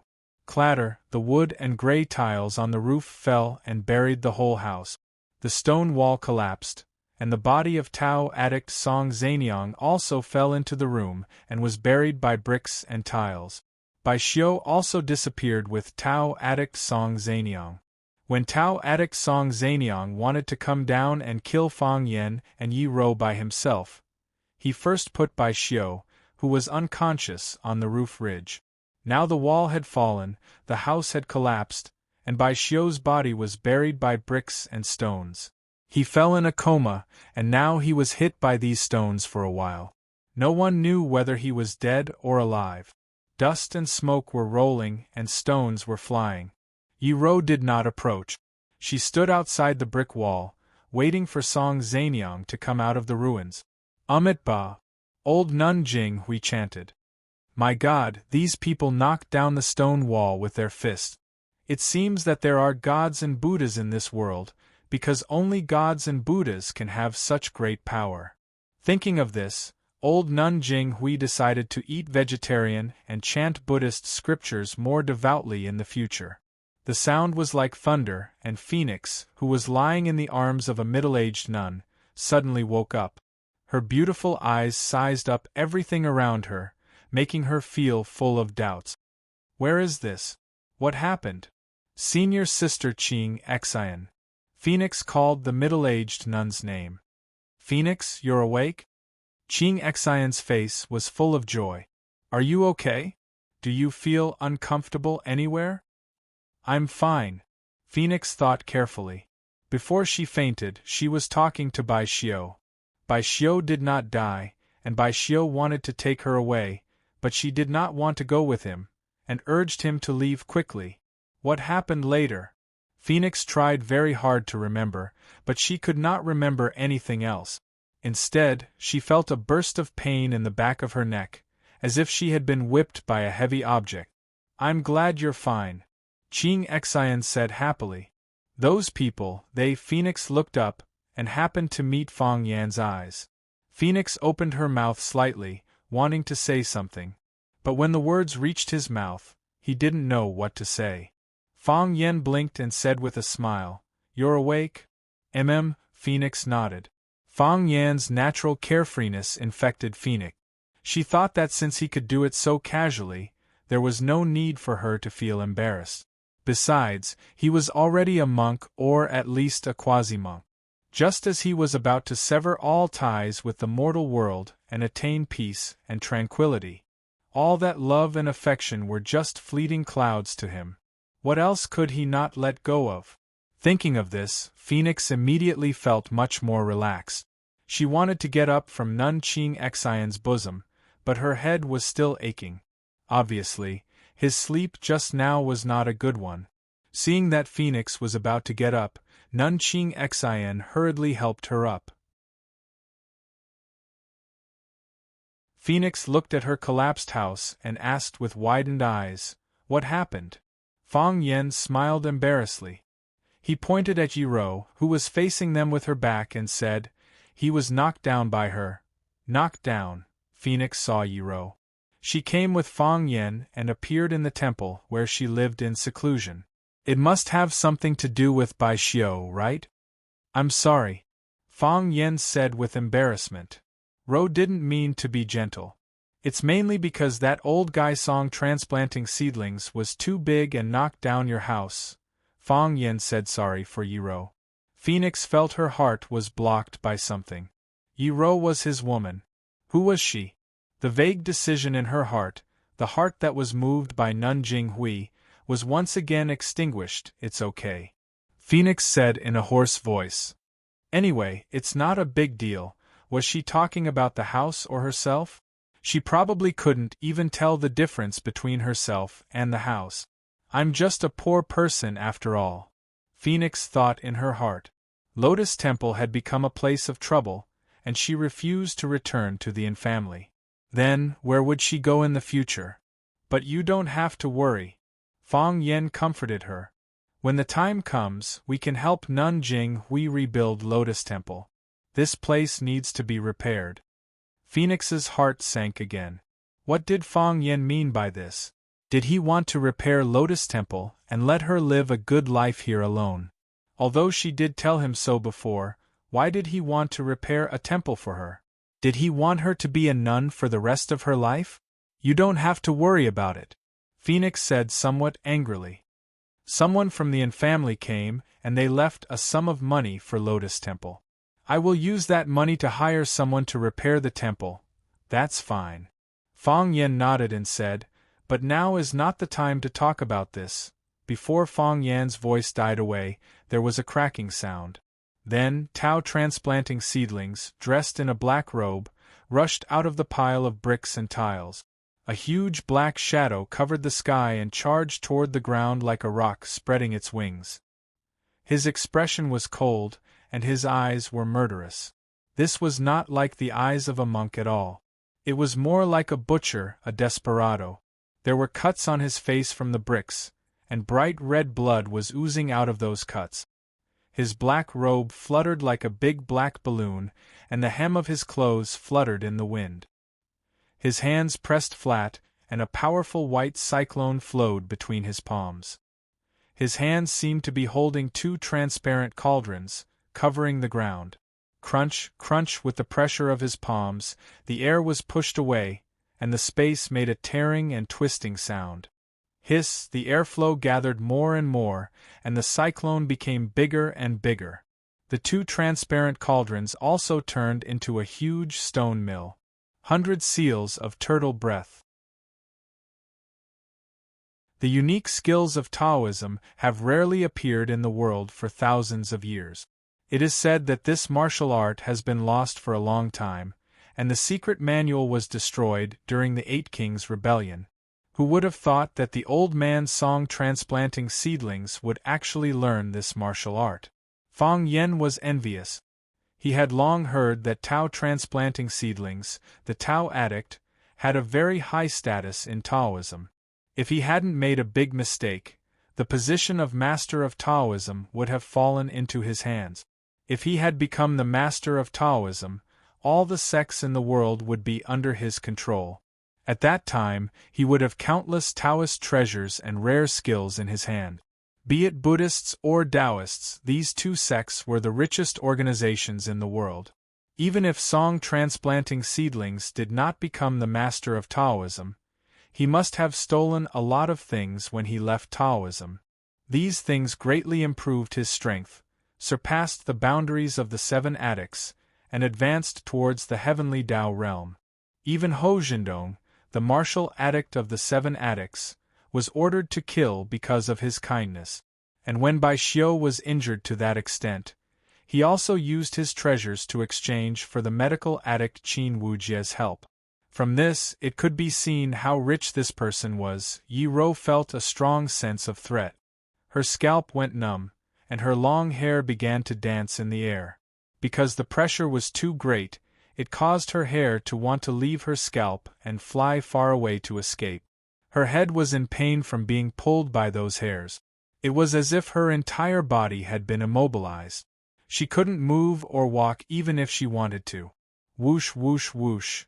The dust under their feet was blown away, the weeds were so heavy that they couldn't even lift their heads, and even some small stones were blown far away by the airflow.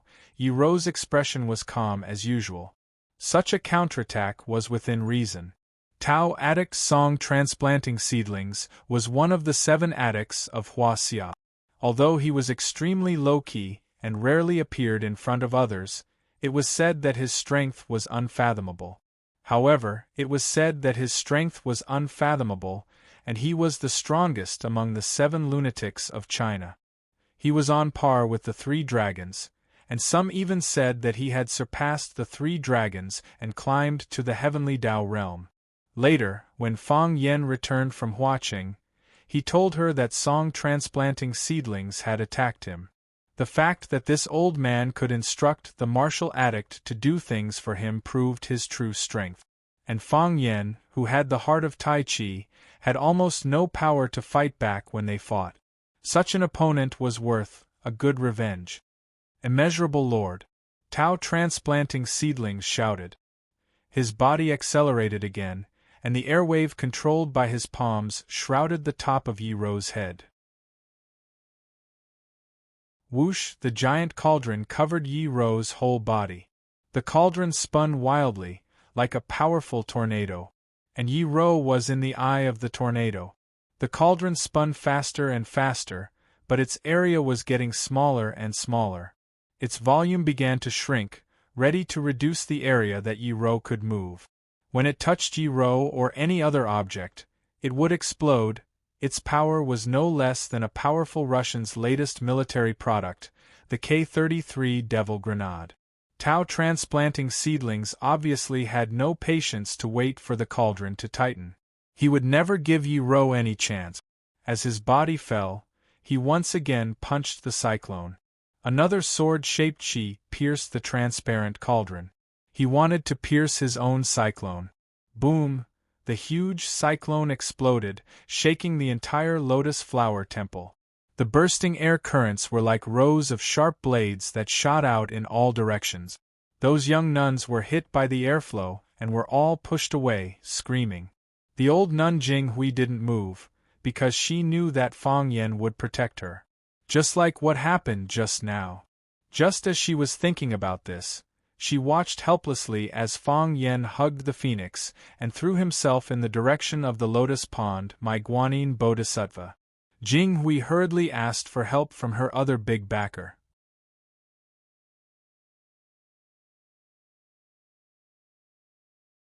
Chapter 753.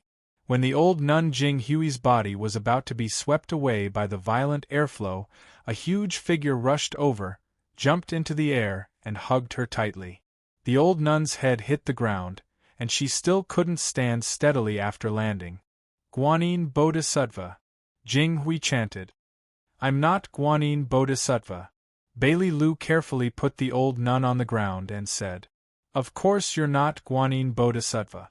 You were sent by Guanyin Bodhisattva. I'm not sent by Guanyin Bodhisattva. You don't know your own heart. I said I'm not. Bailey Lu said grumpily. He was a little regretful. If he had known this would happen, he would have let the real Guanyin Bodhisattva save him.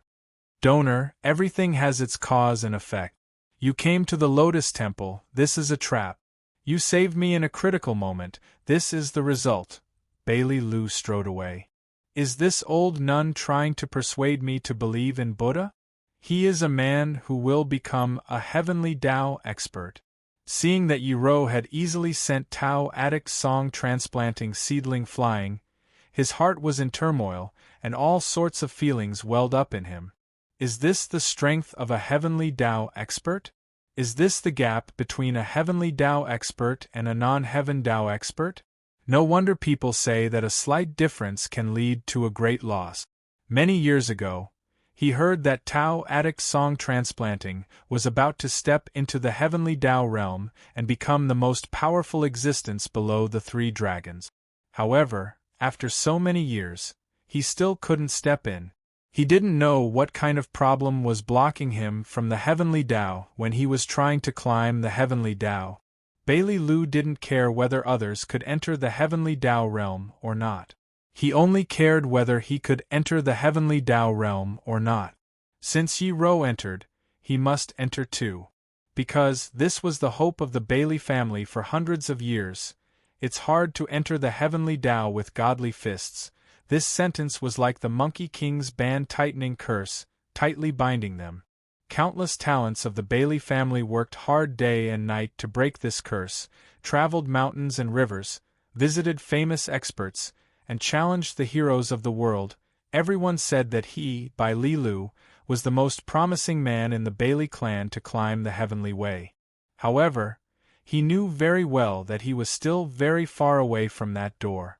He didn't even know where that door was or what it looked like. Not being able to enter the door, whether it was the door of the heavenly Tao or the door of love, was the most tragic thing for a man. As Yi Ro had showcased the strength of the heavenly Tao realm, it left Bailey Lu agitated and excited. He even forgot about his heavy injuries. Fang Yen carried the phoenix's body far away from the battlefield, all the way to the edge of the distant lotus pond before settling down. A gust of wind blew past, messing up Fang Yan's hair and snapping a large number of withered leaves in the lotus pond. Phoenix was held in Fang Yan's arms. After tidying up her long hair, she was about to ask if Fang Yan was all right when Fang Yan tossed her aside and flew back into the fray. Phoenix looked at Fang Yan's back and sighed softly. In the past, when this man had devoted his whole heart to her, she had no way to protect and cherish it. Now, he had devoted the same heart to another woman. Why did she feel so sad? Is this jealousy? She asked herself in her heart.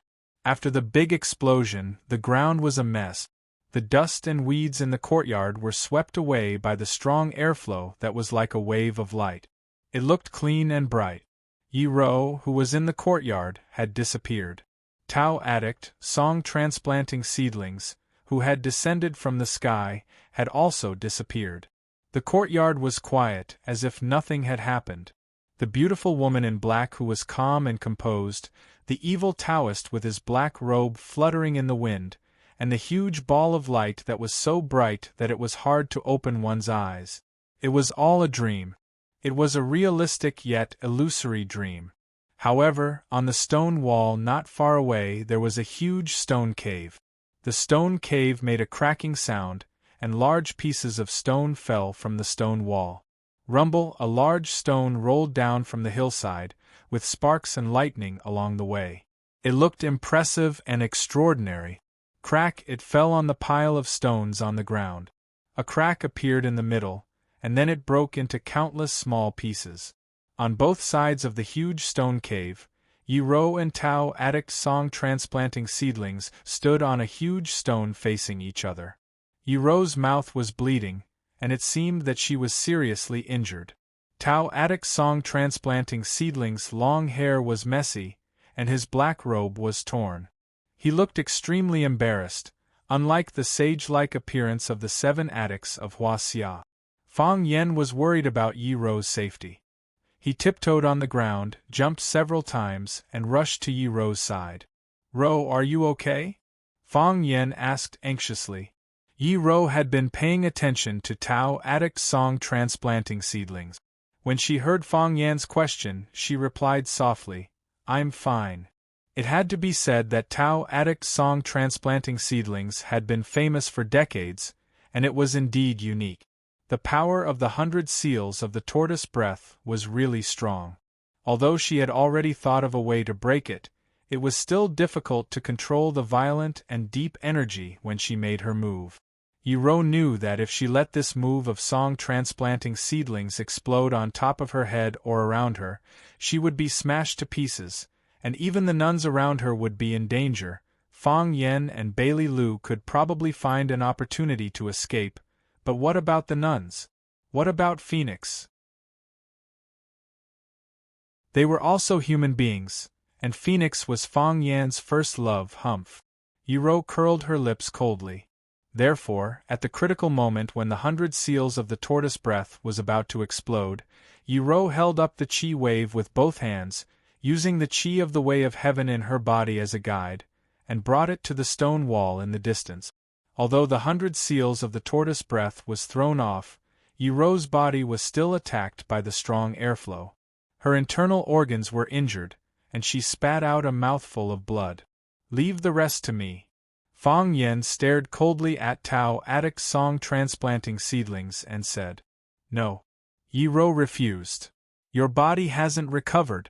Just protect them." The black hat on Tao Addict Song transplanting seedling's head became pieces of cloth, so his thin, dry, and dark face, like that of an old farmer, was finally revealed. There were several wounds on his face, and blood was smeared on his face, which looked funny. Hearing the conversation between Fang Yen and Yi-Ro, he laughed, pointed at Fang Yan's face, and scolded, "Fang Yen, you are a weak and incompetent coward. The person I wanted to kill was you, but I didn't expect you to hide behind a woman and let her protect you. Don't you feel ashamed?" "What can I do?" Fang Yen said helplessly. "I can't beat you. If you are a man, fight with me alone. Don't let a woman stand up for you. Otherwise, you will be laughed at." "Yes.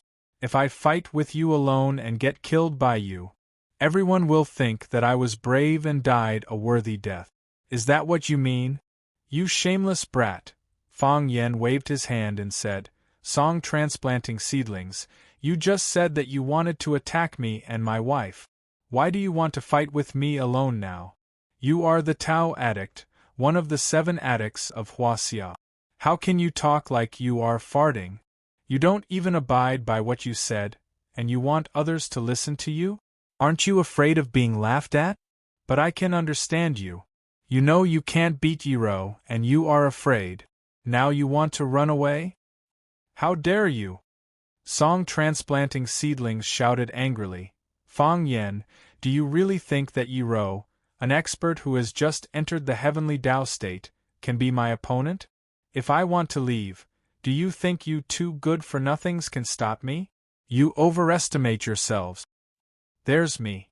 Bailey Lu walked step by step to the side of the gravel beach and said, "No matter what, you and Bai Xiu will stay here today." Fang Yen glanced at Bailey Lu and said, "Why don't you find Bai Xiu first? If he's dead, stab him a few more times. If he's not dead, stab him another 20 times. Bailey Lu sneered and said, "This is not something a man would do. Bai Xiu no longer has the ability to fight, so how can I attack him? Besides, he's buried in the rubble. Don't tell me you want me to dig him out? You'll have to work hard. I'll treat you to a drink when we get back. Why don't you kill Bai Xiu, and I'll treat you to a drink when we get back." Fang Yen looked at song transplanting seedlings standing opposite him and decided to first get rid of the most dangerous enemy in front of him. Since Bai Xiu was already buried in the gravel, he could dig him out after song transplanting seedlings was done. If he was dead, he would stab him twice. If he was still alive, he would stab him 20 times. Fang Yen was really worried for Bai Xiu. Why did he have to resort to resurrection for no reason? Didn't he know that everyone hated zombies? This was cheating without any technical content. The Tao addict pointed at Fang Yen and laughed. She said, "Fang Yen, Bai Xiu killed your father, but you can't even avenge your father's murderer. Aren't you pitiful? Aren't you sad? Do you have a son?" Fang Yen looked at the Tao addict song transplanting seedlings and asked, "You bastard." Song transplanting seedlings thought that Fang Yen was deliberately insulting him. Although he was not a qualified Taoist priest, he had never married in his life. Now Fang Yen asked him if he had a son. Wasn't this an insult? "That's good," Fang Yen said. "In that case, even if we kill you, we don't have to worry about someone jumping out to avenge you. You'll die for nothing." As Fang Yen spoke, he leaped and rushed toward song transplanting seedlings. As he was in midair, a blurry figure had already flown past him, and then that figure and song transplanting seedlings fought. "I love the heavenly Tao realm," Fang Yen thought to himself. "I love this woman very much." Even if the whole world scolded him for being a gigolo, he was still proud that he had a heavenly Tao realm wife.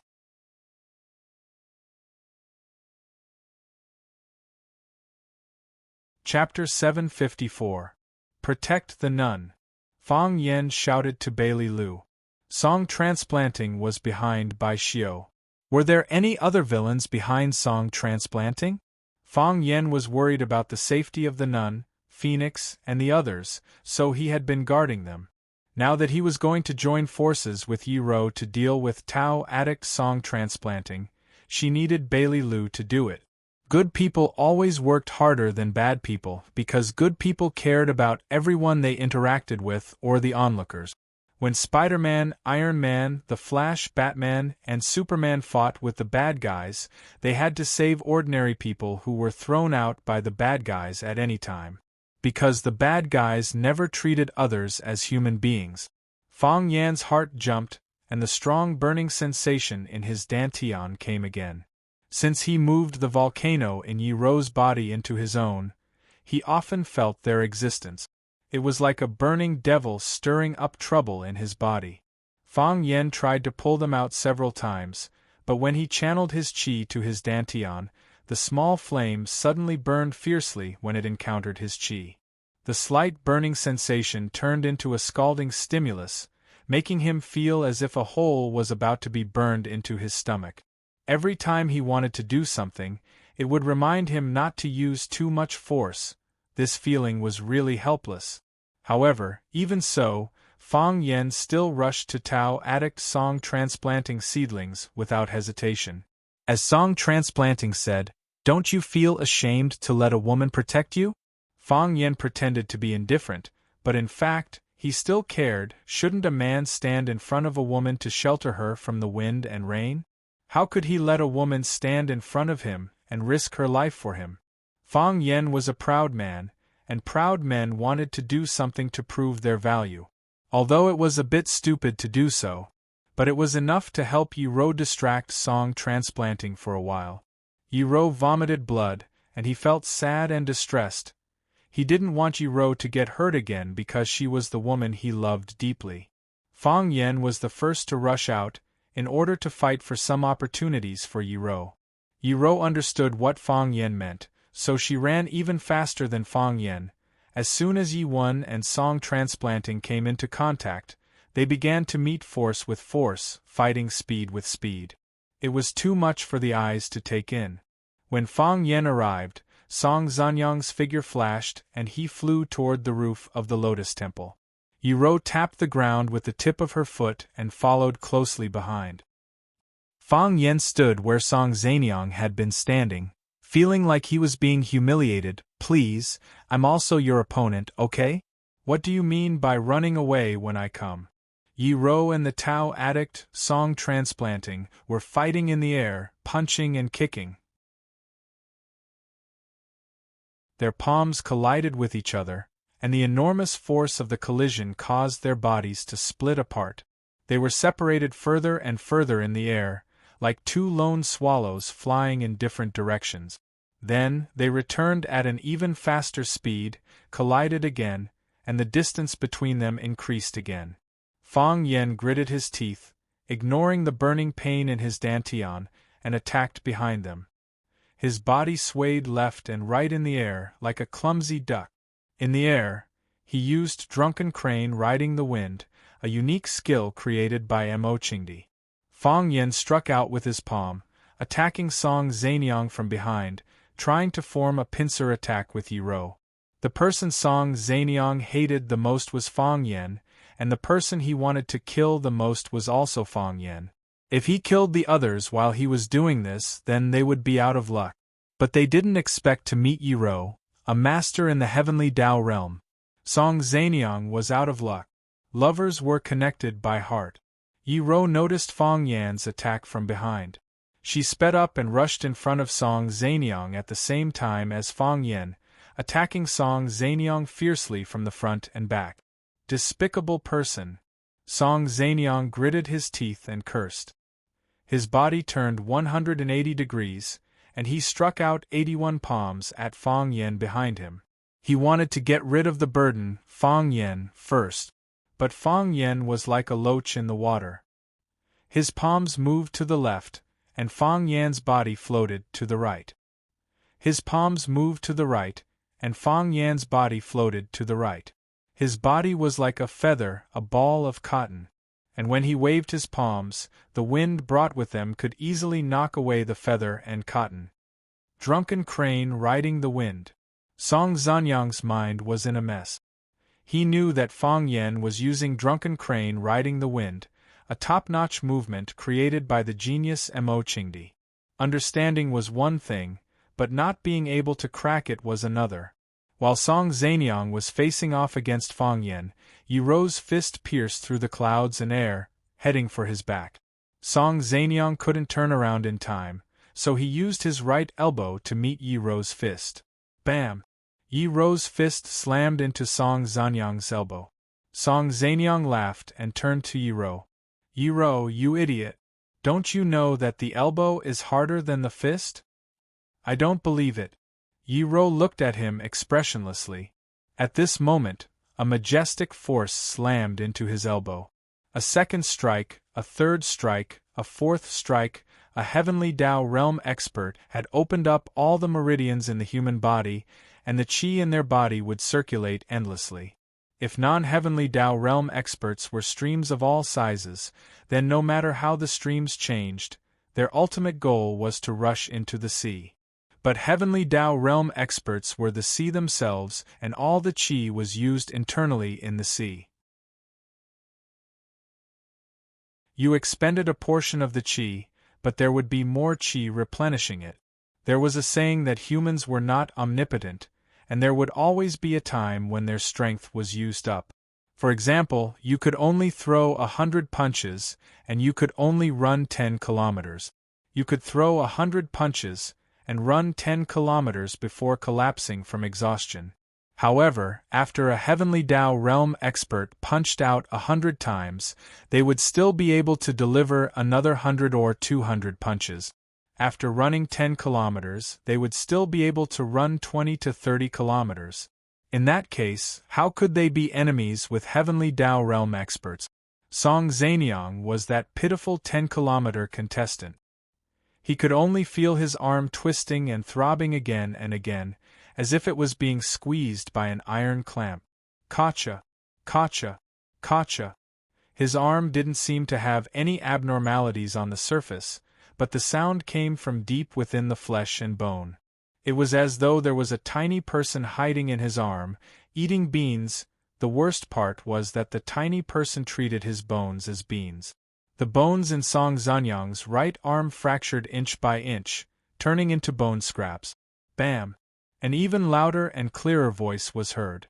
Song Zanyang's entire arm exploded, as though someone had installed a miniature bomb in it. Bone and flesh flew, and blood splattered everywhere. Yiro didn't want her face and body to be covered in blood, so she kicked Song Zanyang in the stomach. At the same time that she kicked him away, her body was also retreating at an extremely fast speed. Bam! Song Zanyang's body rolled all the way on the ground, and then came to a stop in front of a huge Buddha statue. He crawled up from the ground and looked at the wound on his arm that was still bleeding profusely.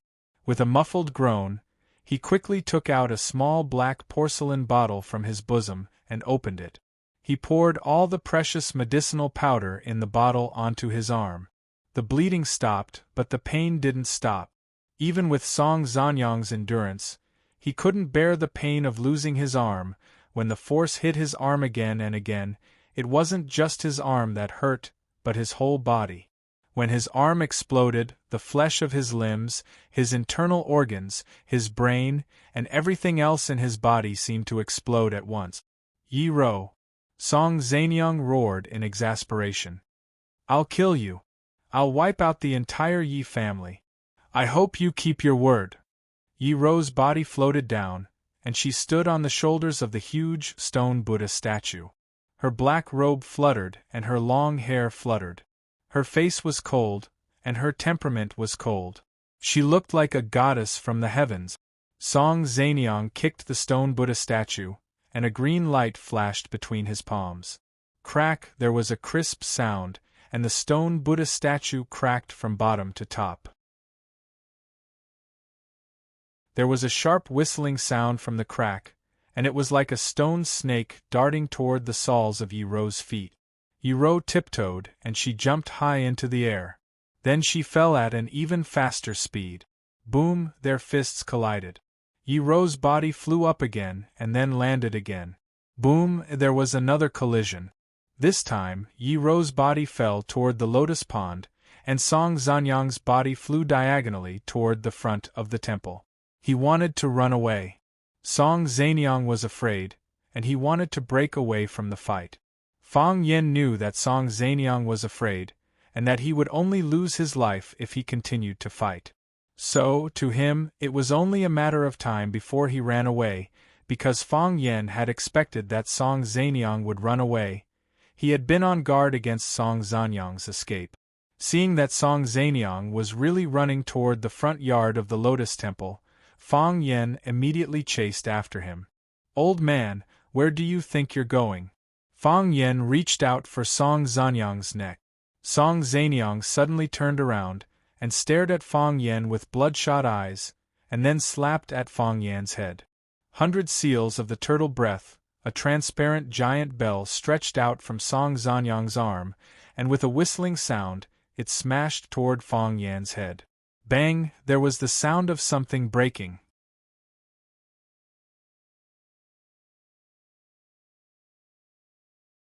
Chapter 755. Die! Song Transplanting roared hoarsely. Boom! The gigantic transparent air hammer was almost tangible as it smashed heavily towards Fang Yan's weak head. Tao addict Song Transplanting had been famous for a long time, and his cultivation was unfathomable. Right now, he wanted to kill Fang Yan with one strike before he escaped. Therefore, he would not hold back when he attacked. This was not a deathbed struggle, but he did his best. This was the most powerful attack he had ever made, and it was also the reason why he wanted to kill someone so badly. Fang Yan, if I don't get rid of him, My Tao heart will never be at peace.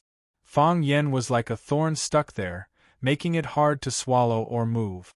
If he did not get rid of this thorn, he would never be at peace, and he would never be able to step into the heavenly Tao realm he dreamed of. He really could not understand how that little bitch Yuan could step into the heavenly Tao realm. If it wasn't for the fact that the heavenly Tao realm did not require the approval of a certain department in the country, he would have suspected that the department had done something behind the scenes for her. The hammer made a whirring sound, and then smashed heavily on Fang Yan's head. The principle of the turtle-breathing 100 seals was to mobilize the 3 pure qi in the body to transform, and then form a huge body of energy. This was what people often called a domain, which was somewhat similar to Fang Yan's Taiji realm. The only difference was that the turtle-breathing 100 seals could only be used once, and it would disappear after the explosion. Fang Yan's Taiji realm could be used continuously, as long as he was in a fighting state, or if he wanted to. Obviously, the Taiji heart was much more advanced. These days, who didn't carry a few flashy skills when they traveled the world? If you said you knew Black Tiger Steel's heart, Donkey Rolls, Zhang Family Crutch, Li Air Scissors, Li Air would be embarrassed to say hello to a fellow practitioner.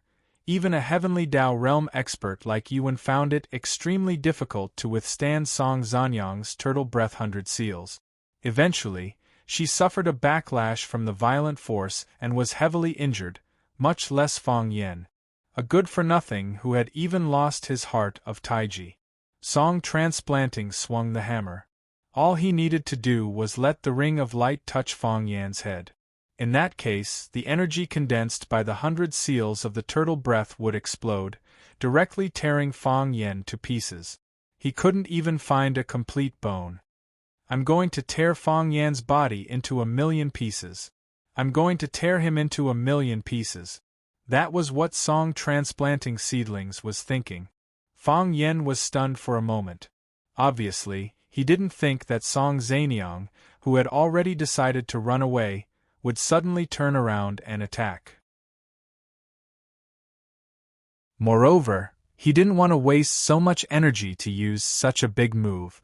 At least in his heart, he thought that this kind of behavior was very stupid and irrational. Come on, didn't your dad teach you combat experience when you were young? If he won, he would run. If he couldn't, he would run.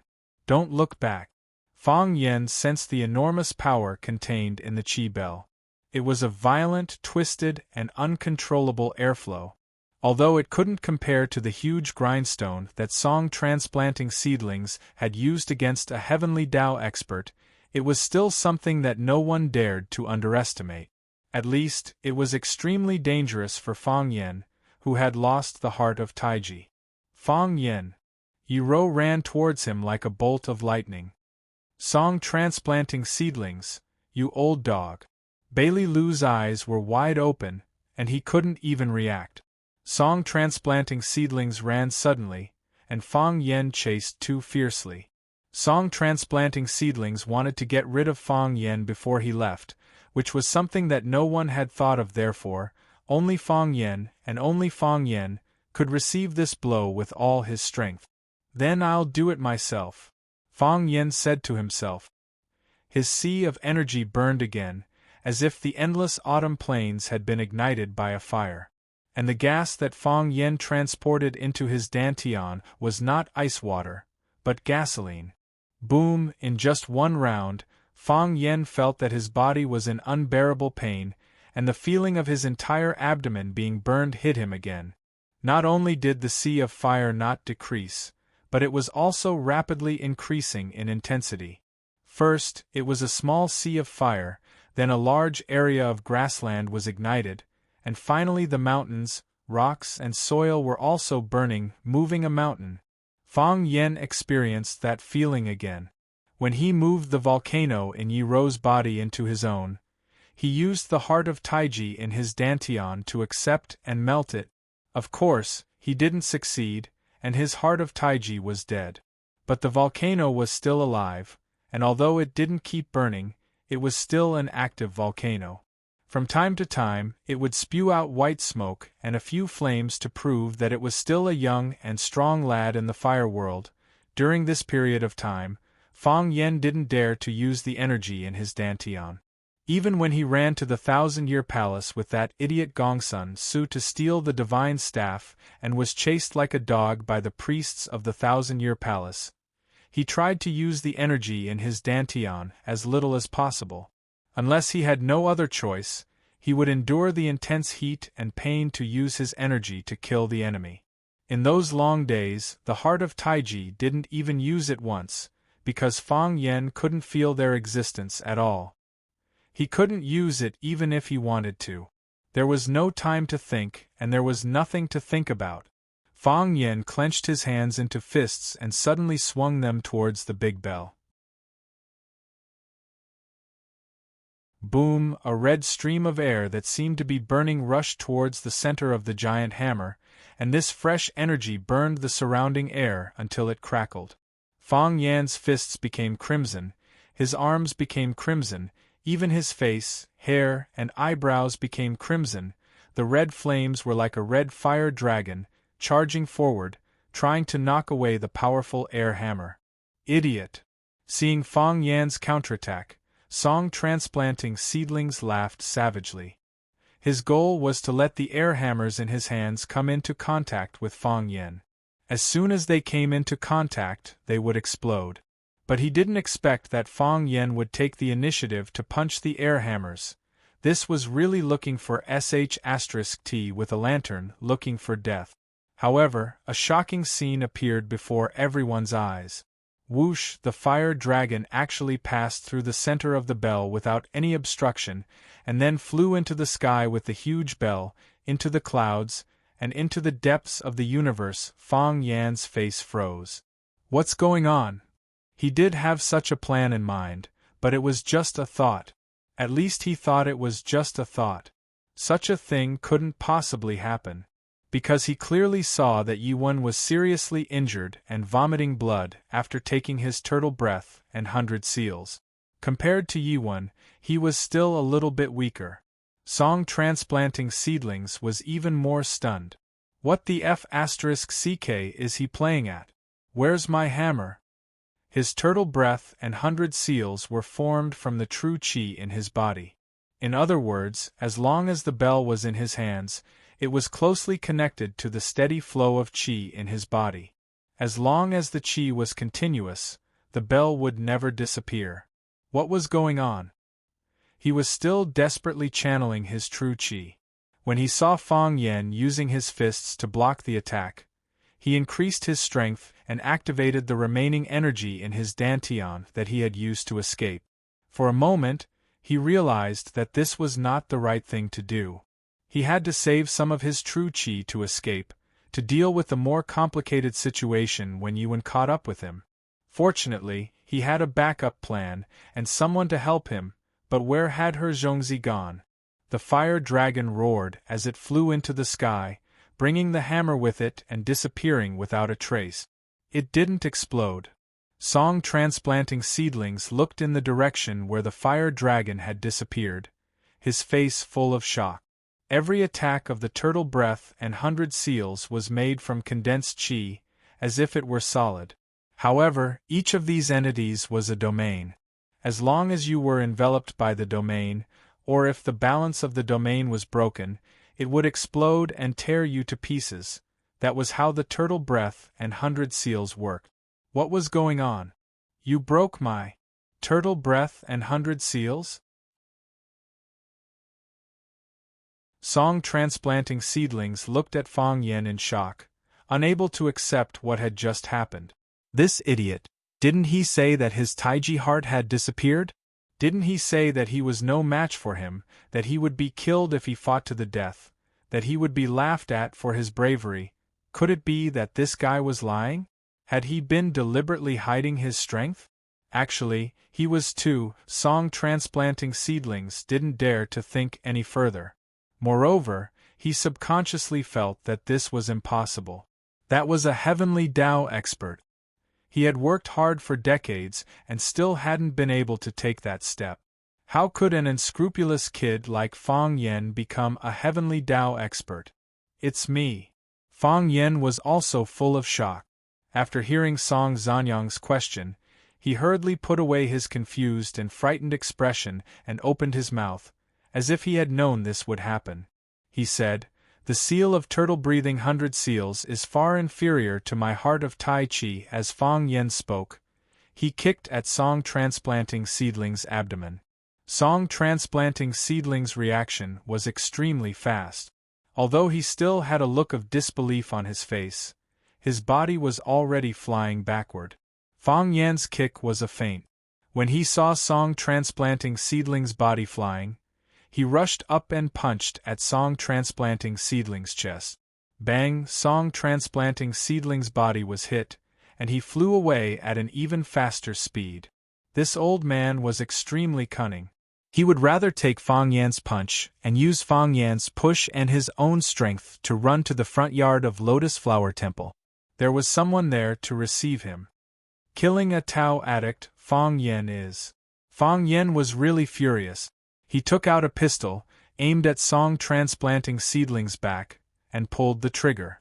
Bang! Song Transplanting Seedling's body staggered in midair, and then fell to the ground.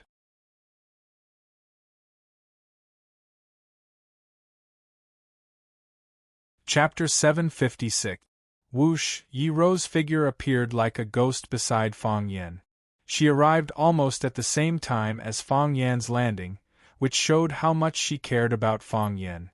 She stood in front of Fang Yen and looked at Fang Yen anxiously, asking, "Are you okay?" "I'm fine." Fang Yen shook his head and said, "What was going on just now? Where's Song Transplanting's hammer?" Clang, clang, clang. Bailey Lu also rushed to Fang Yan's side and looked at Fang Yen anxiously. He looked him up and down and asked, "You won't die, right?" "I won't die," Fang Yen said. "What was going on just now? Where's Song Transplanting's hammer?" If Fang Yen was fine and wouldn't die, then Tao addict Song Transplanting would be the unlucky one. Everyone's eyes turned to Song Transplanting, focusing on the bleeding muzzle on his back. Song Transplanting was seriously injured. After falling to the ground, he didn't move for a long time. When he was a little more awake, he wanted to get up from the ground, at least to change to a slightly more dignified posture. But he found that his body was in pain and his strength was quickly fading away. Not to mention getting up, even turning over was extremely difficult. He moved a little, changing his lying posture into a forward posture. He stared at the gloomy sky with grief and indignation, unable to accept what had happened in front of him. He was the one who wanted to kill Fang Yen.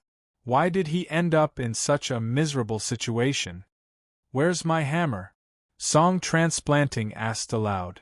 "I'm not very sure," Fang Yen said with a puzzled look. "It seems that my fire dragon took it to the sky." "Why can your fire dragon take my hammer to the sky?" Song Transplanting began to cough violently when he asked this question. As he coughed, his mouth was covered with blood. His internal organs were seriously injured. Every time he coughed, a lot of blood spurted out. "You don't have the heart of Tai Chi anymore, do you? How can your strength Chi condense and materialize?" "I don't know much about it. Wait for me to go back and study it," Fang Yen said embarrassedly. Faced with the humility of others asking for guidance, he, as the master of the fire dragon, did not understand the principles behind it. His heart was filled with guilt, and he felt that he did not deserve to be a good teacher. "After all, it just happened. I also need some time to think about some of the contents. Why are you using a gun?" Song asked. "We're all from the inner Jianghu, so it's inevitable for us to compete and learn from each other. We don't have to worry about using knives and swords. Why do you use a spear?" When Song Transplanting Seedlings asked this question, Yi Ro and Bailey Lu also turned their eyes to Fang Yan's face. Yeah, how could this guy use a gun? How could he have a pistol at such a crucial moment? There were many grudges and grievances in the rivers and lakes.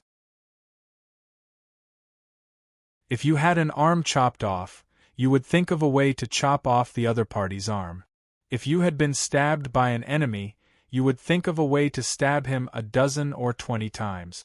However, there had never been such a case where you used a gun to blow up the other party's head after your arm was chopped off.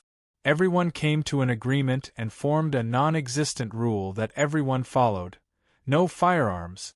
Besides, for these masters of the inner Jianghu, what was a gun? What was a bullet? In the world, martial arts were the highest. This was their dignity and pride. It was a forbidden area where they could not get along with firearms. However, King used a gun. This was cheating, against the rules, and would be despised by others. Fang Yen felt even more embarrassed. His cheeks were burning with pain. His eyes avoided eye contact with Yi Ro and Bailey Lu's eyes, and he did not want to look into Song Transplanting Seedling's condemning and questioning eyes. He explained in a dry voice, "Poverty stunts ambition, so I brought a gun as insurance. You also know that my Tai Chi heart had disappeared. Your martial arts were too good and you ran too fast. I was afraid that I wouldn't be able to catch up with you, so I accidentally took out a pistol from my pocket and shot you. I didn't do it on purpose. I hope you don't mind too much." Fang Yan's heart of Tai Chi became a stillborn fetus. If he used his internal strength, he would have to bear the fire. Fang Yan suddenly felt very insecure, especially when he was dealing with a group of inner Jianghu monsters. His heart was filled with a sense of inferiority. When he was carrying out a mission in the Millennium Palace, he and his friend Gong Sun Chi experienced a life-and-death escape. There were several times when they were driven into a dead end, but because they were desperate, they fought with their lives on the line and resorted to all sorts of means. Finally, they had the chance to escape from that hell and return to Huaxia alive. It was also this experience that made Fang Yen feel the beauty of life and the importance of life. He had to live for himself, for his family and lover. He couldn't die, he had to protect himself well, so, when he came out to protect Phoenix, he deliberately prepared a gun with him. Things like guns were not omnipotent. For example, when he fought with Song Transplanting Seedlings alone, he had no chance to take out a gun or shoot. Even if he took out a gun, he might not have a chance to shoot Song Transplanting Seedlings, because just as he raised his gun, Song Transplanting Seedlings might have already rushed in and twisted one of his arms. People like them, the speed of moving and dodging was faster than the speed of a bullet. When he swung the fire dragon that pierced Tao Transplanting Seedling's chi hammer, both Song Transplanting Seedling and Fang Yen were a little dazed. They couldn't figure out what happened in the middle of it all. Song Transplanting Seedling even began to be suspicious, thinking that Fang Yen was also a heavenly Tao expert who was hiding his strength, take advantage of an illness to kill. Fang Yen reacted quickly and kicked Song Transplanting Seedling in the abdomen. What he did not expect was that Song Zaniang, this old man, was extremely cunning. After he took the kick, he used the recoil force to escape. Without thinking, Fang Yen took out a gun from his pocket and shot at Song Transplanting Seedling's back. He really didn't do it on purpose. Song Transplanting Seedling wanted to say, King mind.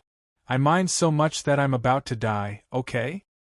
I'm sorry this time, if you have any requests, just tell me.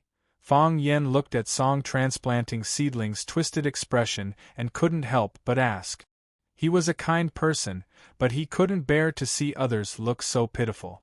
Whenever someone looked at him like that, he would instantly feel sympathy, even if the person he was facing was the Tao Transplanting Seedling, who he hated to the bone. Please. Song Transplanting Seedling didn't finish his sentence before he coughed violently again. He coughed so violently that a large amount of blood sprayed out, and then fell on his face and body. The Tao Transplanting Seedling of the generation, at this time, looked really tragic. Don't worry, if you have something to say it slowly, Fang Yen comforted him. Except for you, no one is in a hurry anyway. Kill me. Song Transplanting Seedling said in a hoarse voice. He knew that his important internal organs had been pierced, and even if someone helped him back, he probably wouldn't live past today. Now he was hanging on to his last breath, and he didn't want to die so pathetically. Don't use the gun. He wanted Fang Yen to punch his head, he wanted Fang Yen to smash his chest, he wanted Fang Yen to break his neck, he wanted Fang Yen to, no matter what, don't use the gun. He was the Tao addict, one of the 7 addicts of Huaxia, and he was a famous figure in the Jianghu. He was a legend of his generation, and he was admired by countless people. He didn't want to wait until after his death. When people in the Jianghu talked about him, they would say something like this. Song Transplanting Seedling was a hero of his generation, and although he didn't manage to enter Taoism, his cultivation was unfathomable, and he was the most outstanding figure in Taoism in 100 years. Unfortunately, he was shot to death by Fang Yen. He was so afraid that the last sentence would be stuck on his head and destroy his lifelong reputation. He hoped that he died in battle, killed by the peerless godly kung fu of the Jianghu. This was very important, and it was difficult for people who were not in the Jianghu to understand. That's the request? Fang Yen asked. That's the request. Song Transplanting Seedling was delighted. Fang Yen agreed. This guy wasn't as bad as he thought he was. Although he was already very, very bad in his mind, the Fang Yen in his mind was still worse than the current Fang Yen. Are there any other requests? Fang Yen asked. No. Song Transplanting Seedling's eyelids were getting heavier, and he could barely keep them open. He knew that he was going to die, and he was anxious. If Fang Yen didn't make a move, he would be shot to death by Fang Yen. He would be marked on the pillar of shame in history, and he couldn't accept such a fate. This is your last request before you die. Fang Yen couldn't help but laugh and said, I hate you so much, how could I agree to it? Song Transplanting Seedling's eyes were already closed, but his body was still twitching violently. He was very angry, really angry. If there was another chance, he really wanted to jump up and beat up Fang Yen. He wanted to eat his flesh and drink his blood. Why did he mistakenly believe the words of Ho Zhendong, the martial arts addict, and not kill him? Facing such scum, he should have crushed him to pieces the moment he met him. Under the gaze of Yi Ro and Bailey Lu, Fang Yen smiled shyly, then raised the pistol and pulled the trigger at Tao Transplanting Seedling's body. Bang, bang, bang. He finished the remaining 5 bullets in the pistol in one breath. The Tao Transplanting Seedling closed his eyes forever. He died with everlasting regret.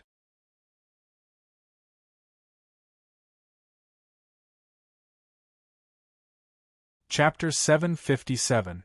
Fang Yen still felt that it was not enough to vent his hatred even after he had shot all the bullets in the pistol. The bad guys were killed, but could the good guys who were harmed by them come back? His father, who was scolded as a good-for-nothing by some people in Swallow Dock because he liked calligraphy and painting and hated kung fu.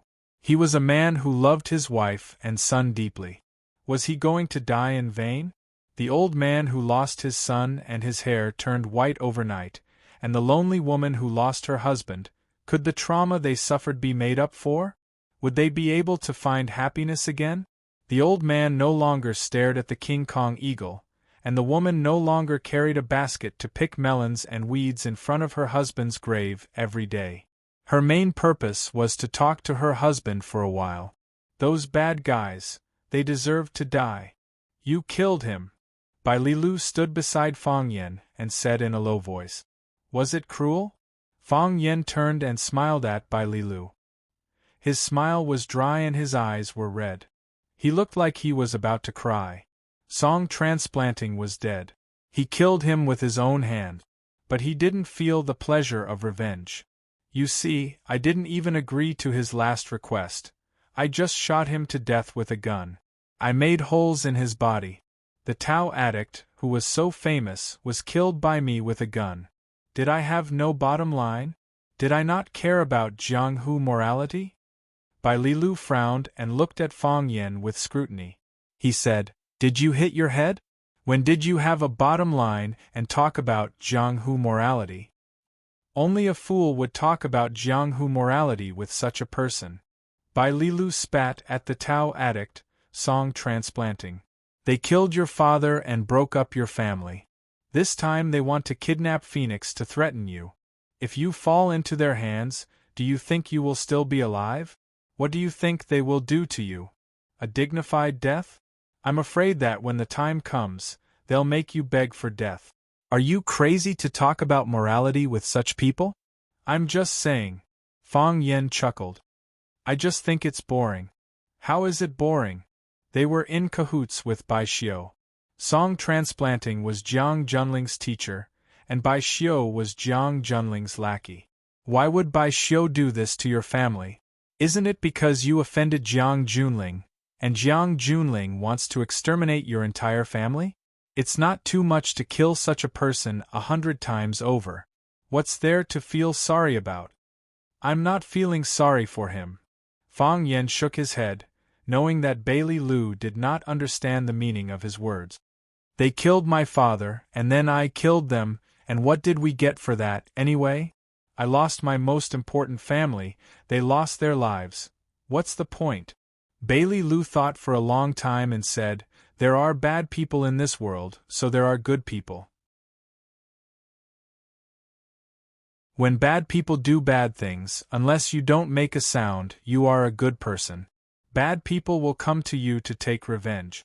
When bad people bully others, you can pretend not to see it. But if the bad guys bully you, can you pretend that nothing happened? I can't do it, and you can't do it. So, we are natural enemies.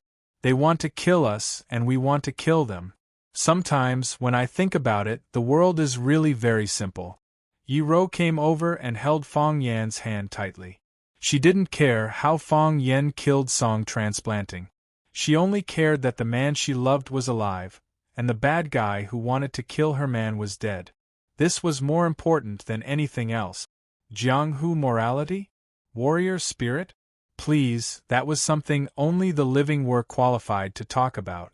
She wanted her man to be a villain. As for abiding by Jiang Hu morality and promoting the warrior spirit, she could let others do it. She was even willing to do it herself.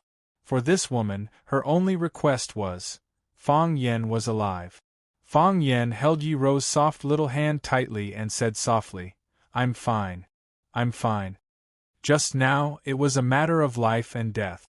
Song transplanting's sudden attack was really dangerous. If it weren't for the fire dragon, his head would have been smashed by Song transplanting's hammer and all his limbs would have been disintegrated. If it weren't for the fire dragon, if he couldn't resist it, he and Yi Rou would have been separated forever. This warmth after a battle, this surprise after death, really made him cherish it very much. Fang Yen wanted to live. He wanted to be with Yi Rou, his grandfather, his mother, and all the people he cherished. Bai Lilu saw Fang Yen and Yi Rou holding hands tightly and their eyes full of love, as if nothing had happened. He said, There's another one. Bai Lilu knew the relationship between Fang Yen and Yi Rou, so he never thought of marrying Yi Rou. Sometimes he felt that the elders in his family were very stupid. Such two outstanding young people, could they just rely on the dignity of the elders and the glory of the family to threaten and force them? Fang Yen nodded and said, Let's go and have a look. When the three of them walked back to the backyard, Phoenix and the nuns of Lotus Temple came to greet them. Phoenix saw Fang Yen and asked with concern, Fang Yen, are you all right? Then she looked at Yi Rou and Bai Lilu and asked, Are you all right? I'm fine. Fang Yen said with a smile. It's good that you're fine. Phoenix was clearly relieved. Where's the Tao addict? Dead. Fang Yen said. I killed him with a gun. Phoenix nodded and said, I heard the gunshot. It's good that you're all right. These people are really capable of doing anything. Fang Yen pointed to the collapsed stone house and said, There's another person inside. You mean Bai Xiu? Fang Yen looked at Phoenix's eyes and said, Yes. This person wants to kidnap you, I know. Phoenix bowed her head and said, He wants to kidnap me and then use my life to threaten you. Phoenix understood what Fang Yen and the others wanted to do. She turned to the old nun Jing Hui and said, Nun, there's a dead person in the front yard. Let's go and read scriptures to him. I hope they won't be bad people in their next life. Ba. When the old nun Jing Hui heard there was a dead person in the yard, she hurriedly chanted the name of Buddha and said, What should we do? What should we do? Even Buddha couldn't help her with such a problem. Phoenix supported the old nun Jing Hui and said, We just need to read the scriptures in peace. Let them deal with the other things, that's good. The old nun Jing Hui nodded and said, We still need to call the police. After the old nun Jing Hui walked away, Bailey Lu looked at the pile of stones and said, It's too troublesome to move the stones away bit by bit. I don't have the strength. However, I have a simple solution, with fire. Fang Yen looked at Bailey Lu and asked. Bailey Lu covered his chest with his hand and said, What do you think? Let's roast that by Xiao into a white pig. I've taken a look. This house is separated from the other yards, and there are stones behind it. Even if we set it on fire, it won't burn the forest on the mountain. It's best to use fire. No problem. Fang Yen said. Anyway, we have to help Jing Hui rebuild the Lotus Temple. Why don't we burn this place down? Fang Yen could kill Song transplanting rice with a random spear, and he could even burn Bai Xiao into ashes with a big fire. If Fang Yen ranked the people he hated the most in his heart, Bai Xiao would definitely be at the top of the list, ranked first. No matter whether it was Jiang Junling's instruction or Song transplanting rice's support, the person who killed his father, Fang Yixing, was Bai Xiao. Just based on this, Fang Yen was willing to kill Bai Xiao 1,000 times. So what if Bai Xiao was resurrected? It was just a chance for him to kill him again. Hearing that Fang Yen agreed to his plan, Bailey Lu grinned and said, You go rest for a while. Leave the lighting of the fire to me. When I was at Swallow Dock, I lit a lot of fires to set up ambushes. Fang Yen nodded and said, You've worked hard. Bailey Lu smiled and said, We all know that you've been unhappy these years. We want to help you with something, but we don't know what we can do. Now that we can help you, I'm happy. They're also happy to know. Fang Yen felt the strong friendship in Bailey Lu's words, but he didn't say anything. Bailey Lu could be considered Fang Yan's unconventional friend. The two of them didn't spar often, but they didn't like each other since they were young. Bailey Lu felt that Fang Yen was too arrogant and always wanted to steal his limelight. Fang Yen thought that Bailey Lu was too arrogant and put him in a difficult position several times. The first time the two of them competed in martial arts, they had set up a very ridiculous punishment. Unexpectedly, Bailey Lu had kept his promise all along.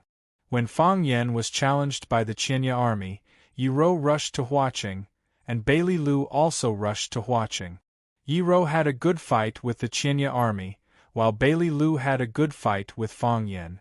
Fang Yen knew that whether it was the former or the latter, he would remember this favor deeply in his heart. This time, Bailey Lu was entrusted by Fang Yen to protect Phoenix. A few days ago, he said that he had found suspicious people observing and inquiring around. Fang Yen and Yiro arrived in time and finally stopped by Xiao and Song transplanting rice. Because of falling into the water, Bailey Lu's clothes were wet. He had a box of matches in his arms, but now it was soaked into a ball and couldn't be used.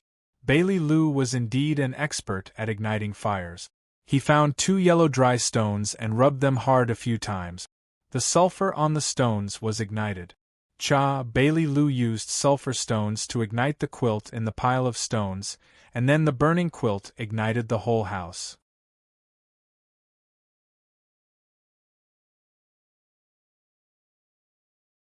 Chapter 758. The raging fire was burning, and even the sky was dyed red. Fang Yen and Yiwen held each other's hands, watching the thick smoke rolling and the sky filled with rays of light. They felt that this scene was quite beautiful and romantic. If there was no Bai Xiu, if there was no song transplanting rice, they could have lived such a happy life. Unfortunately, that was only if. He was still entangled in hatred with Bai Xiu, song transplanting rice, and Jiang Junling and the others who had disappeared without a trace, unable to extricate himself. There were thousands of emotions in the world, but only hatred could devour a person's heart. It could turn a person into a non-person, and turn a ghost into a malicious spirit. Bailey Lu looked at his work with a proud face and said with a smile, "If Bai Xiu suddenly ran out of the sea of fire, would that be considered a zombie? I've already cheated once, how can I cheat again?" Fang Yen said with a smile. Bailey Lu nodded and said, "If he can still escape like this, then he can only be considered lucky. Let's go, we'll go comfort those monks. They're probably all scared. Let me handle this matter," Fang Yen said aloud. In any case, he now had the identity of a Xian department's official, so it was still very easy for him to handle some matters. "Naturally, it's up to you to handle it," Bailey Lu said with a smile. "You're now a member of the government, doing this kind of thing is to uphold justice and get rid of evil for the people. If I do this kind of thing, I won't be able to bear the consequences, and I won't be able to get rid of a lot of trouble. If you're willing, I'll also give you the identity of a Xian department's official," Fang Yen said with a smile. "What they do is not much different from what the men of Swallow Dock do. Forget it. I don't want it." Bailey Lu waved his hand repeatedly and said, "I've been wholeheartedly practicing martial arts for the sake of our Bailey family's godly fist to conquer the way of heaven as soon as possible. I've just realized the inverse punch, and I'm ready to use it to conquer the way of heaven. It's time to work hard and carefully polish it. There's no time to lose." Bailey Lu looked at Yi Ro with deep emotions and said, "I'm not afraid to say it out loud, but when I figured out the inverse punch, I was secretly happy. I thought to myself that if Yi Ro had failed to reach the Heavenly Tao realm, I would be the youngest Heavenly Tao realm expert in Swallow Dock, and I would be the new signature of Swallow Dock. I have always viewed Senior Azure Dragon as my idol, and I always looked forward to the day when I could be like my idol." Bailey Lu sighed heavily and said, "What I didn't expect was that Yi Ro had already succeeded in climbing the heavenly way. Since there are already outstanding people leading the way, how can we not bravely chase after them?" Fang Yen nodded and said, "I understand. I'm just saying. It's a good thing to have your own pursuit. No one will stop you from doing that." Fang Yen was about to go to the front yard to check on the nuns. Yi Ro looked at Fang Yen and said, "I'll stay here. Maybe Bai Xiu will run out." Yi Ro didn't want to follow Fang Yen to the front yard because there was a phoenix there. She didn't want to put Fang Yen in a difficult position between the two women. Yi Ro wasn't a woman who liked to think about such trivial things in the past, but now that she and Fang Yen had confirmed their relationship, she couldn't help but consider some problems from his perspective. This excuse was very clumsy, but Fang Yen still nodded and said, "I'll be right back." "It's okay." Yi Ro pursed her lips and smiled. Bailey Lu glanced at Fang Yen and said, "I won't go either. I'll stay here and take a look." Fang Yen waved his hand and said, "I don't want you to go with me." Fang Yen smiled at Yi Ro, turned around and walked towards the front yard. "Fang Yen!" Yi Ro shouted behind him. Fang Yen turned around and looked at Yi Ro, asking, "What's wrong?" If it's possible, Yi Ro looked at Fang Yen and said, "Take her back." There was still no expression on Yi Ro's face, and it was hard to tell what she was feeling at this time. But her eyes were clear and bright, and it seemed that there were no impurities in them. What she says is what she thinks in her heart. She gave people such a feeling. She said that she wanted Fang Yen to take her back and bring the phoenix back, which proved that she really thought so in her heart. She thought it was not convenient for a girl to live here, and it was a pity to give up her youth to be a vegetarian and serve the Buddha. Although she had done something wrong, she was willing to forgive her and give her another chance. Fang Yan's heart was very warm, as if there was a strong but gentle airflow flowing through his body. It flushed all the blocked meridians and acupoints in his body one by one. Every victory could make his soul tremble slightly. Yi Ro was really gentle. "Thank you," Fang Yan said softly. "I just said take her back," Yi Ro added. "Why are you so touched?" Fang Yan no longer explained, turned around and ran to the front yard of Lianhua Temple. Looking at the back of Fang Yan running, Bailey Lu said with a smile, "He is like Sun Wukong who wreaked havoc in heaven, and you are the Buddha. Only you can subdue him." Yi Ro looked at Bailey Lu with dissatisfaction and said, "I am Guanyin Bodhisattva." Bailey Lu felt that Yi Ro had changed a lot.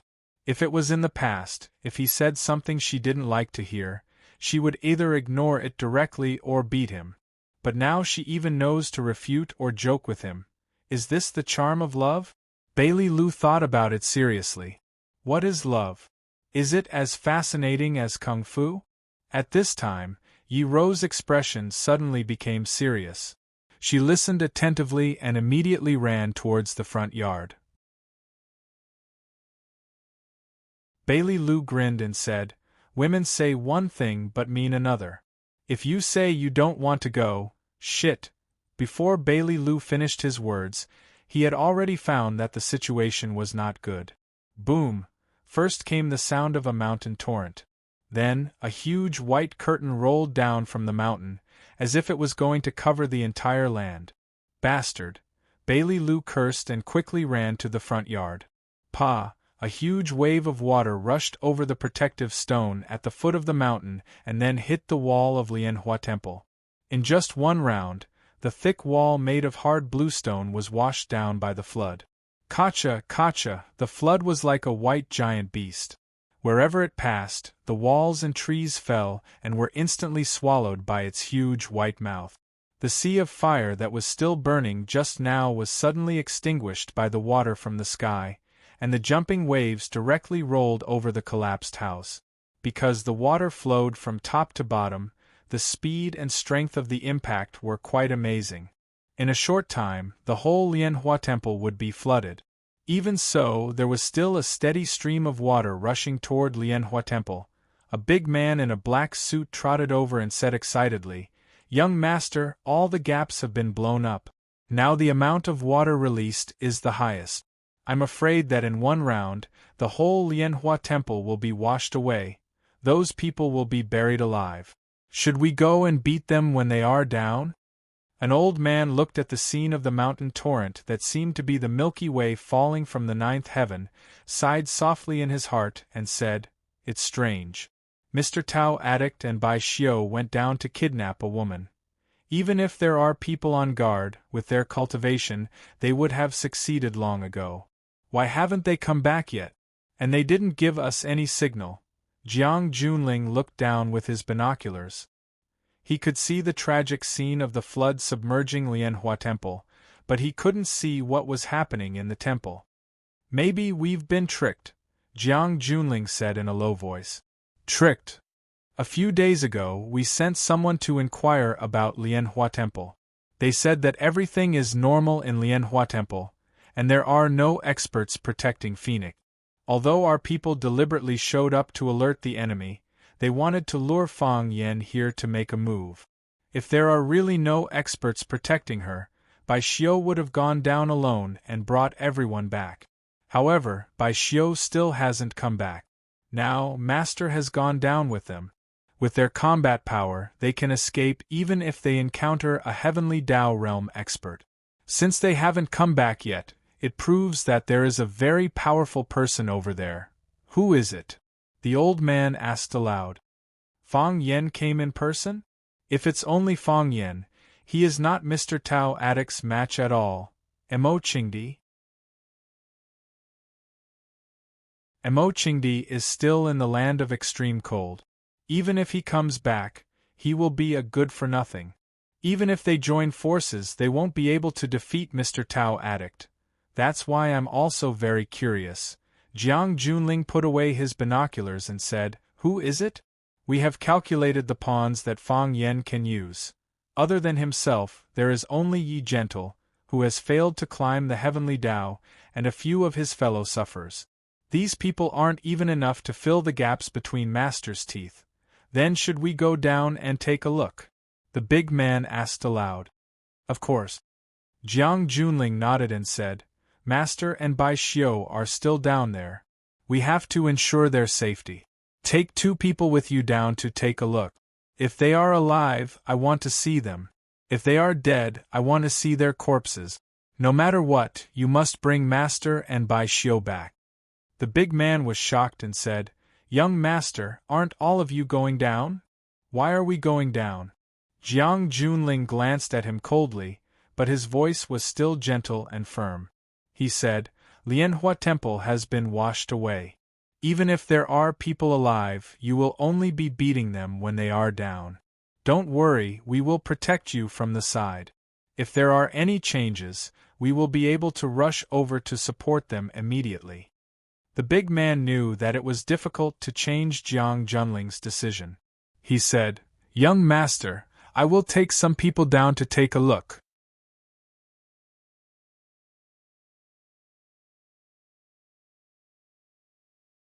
Chapter 759. Fang Yen put the drenched middle-aged nun on a flat big stone and gently patted her abdomen to make her spit out all the dirty water she drank. Then he said to Bailey Lu, who was also holding a nun behind him, Bailey Lu, put the nun down and take a rest. I'll save the rest. Your injury hasn't healed yet. You can't soak in the water anymore. I'm fine. Bailey Lu wiped the water droplets off his face and said, It's more important to save people. I won't die. Yi Ro stood by the big stone and was treating the nuns who had been fished out of the flood. Hearing Fang Yan's words, Yi Ro stood up and said, You guys stay here. I'll go save people. No need. Fang Yan grabbed Yi Ro and said, Your kung fu is the best. You must stay and protect them. What if another Song Zaniang comes? What if Jiang Junling comes with people? Fang Yan's worry was not unreasonable. The flood came suddenly and inexplicably. Fang Yan had walked upstream. Although he knew there was a waterfall above, the waterfall's head was very small. When it fell into the stream below, it immediately disintegrated. Like today, he suddenly turned into a scourge. This was something that had never happened before. Besides, even if there was a landslide and the stone dam blocking the reservoir had collapsed, why didn't it collapse earlier or later? Why did it have to collapse today when Fang Yan and Yi Ro had walked hundreds of miles to Lotus Temple? Lotus Temple was built no less than 100 years ago. It was said that it had existed since the Qing dynasty. In such a long history, it had never encountered such an unlucky thing as a flash flood. Obviously, this was deliberately done by someone. Someone blew up the dam of the reservoir on the top of the mountain and wanted to drown all the people in the temple. What kind of person would be able to do such a ruthless and malicious thing? Of course, it was Fang Yan's old enemy, Jiang Junling. The flood was too fast and too strong.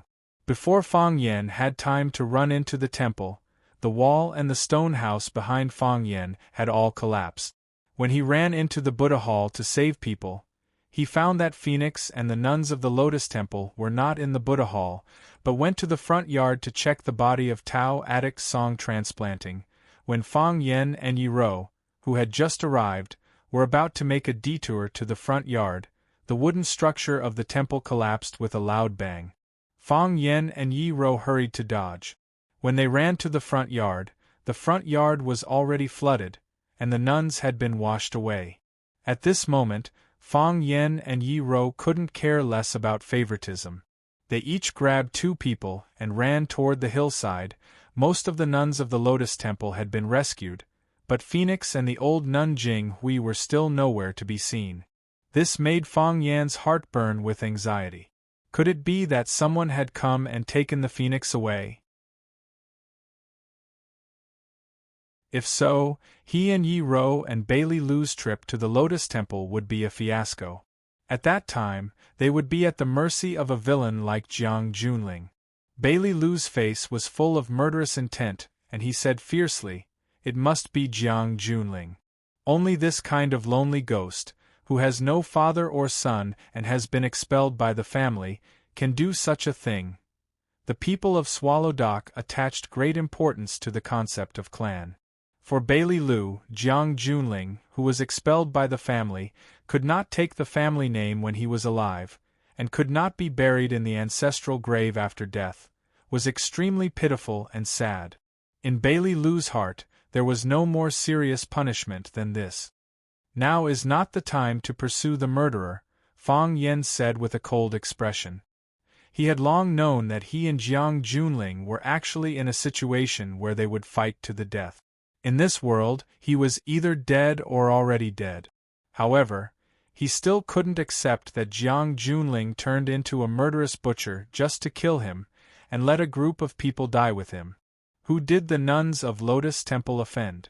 Just because they were kind-hearted enough to take in a homeless woman, they brought a fatal disaster upon themselves? Fang Yen shook off the water stains on his hair, and said in a cold voice, "Whether Jiang Junling did it or not, we will put this account on Jiang Junling's head." Fang Yen looked at Yi Ro and said, "Bailey Lu's injury is serious, and he can't soak in the water anymore. Jiang Junling and the others may have a backup plan. If they send more masters, you will have to help resist them. I'll go to find Phoenix. Be careful." Yi Ro was not an indecisive woman. Hearing what Fang Yen said made sense, she immediately changed her mind. Fang Yen nodded and jumped into the flood with a plop. Yi Ro looked at Bailey Lu with burning eyes. Bailey Lu pointed to the wound on his chest and said, "I'm really injured." "Fang Yen is also injured," Yi Ro said. "Okay. I owe you too." Bailey Lu didn't know whether to laugh or cry. He took out a bottle of medicinal powder from his pocket and poured it on his wound. Then, he jumped into the flood with a plop. Because Lotus Temple was at the foot of the mountain, the continuous flood raised the water level at the bottom of the U-shaped gully, and the entire jungle was flooded. In the vast sea of water and the gloomy jungle, if there was someone accompanying him, Fang Yan's situation would be slightly better. Although Fang Yan had been holding on, Yi Ro knew very well that he was also injured.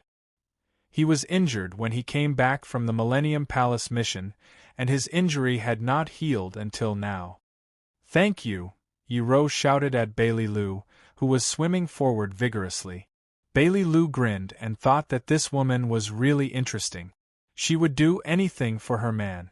Bailey Lu was very curious. If he didn't take the initiative to jump in just now, would she have kicked him down? The answer to this question was not too difficult to guess. In less than 2 seconds, Bailey Lu nodded firmly. He thought that she would definitely do that. With his understanding of her, she would. With a wife like this, what more can I ask for? Bailey Lu had to admit that he was a little envious of Fang Yen. It seemed that he would never be able to catch up to him in this lifetime. He was inferior to him in all aspects.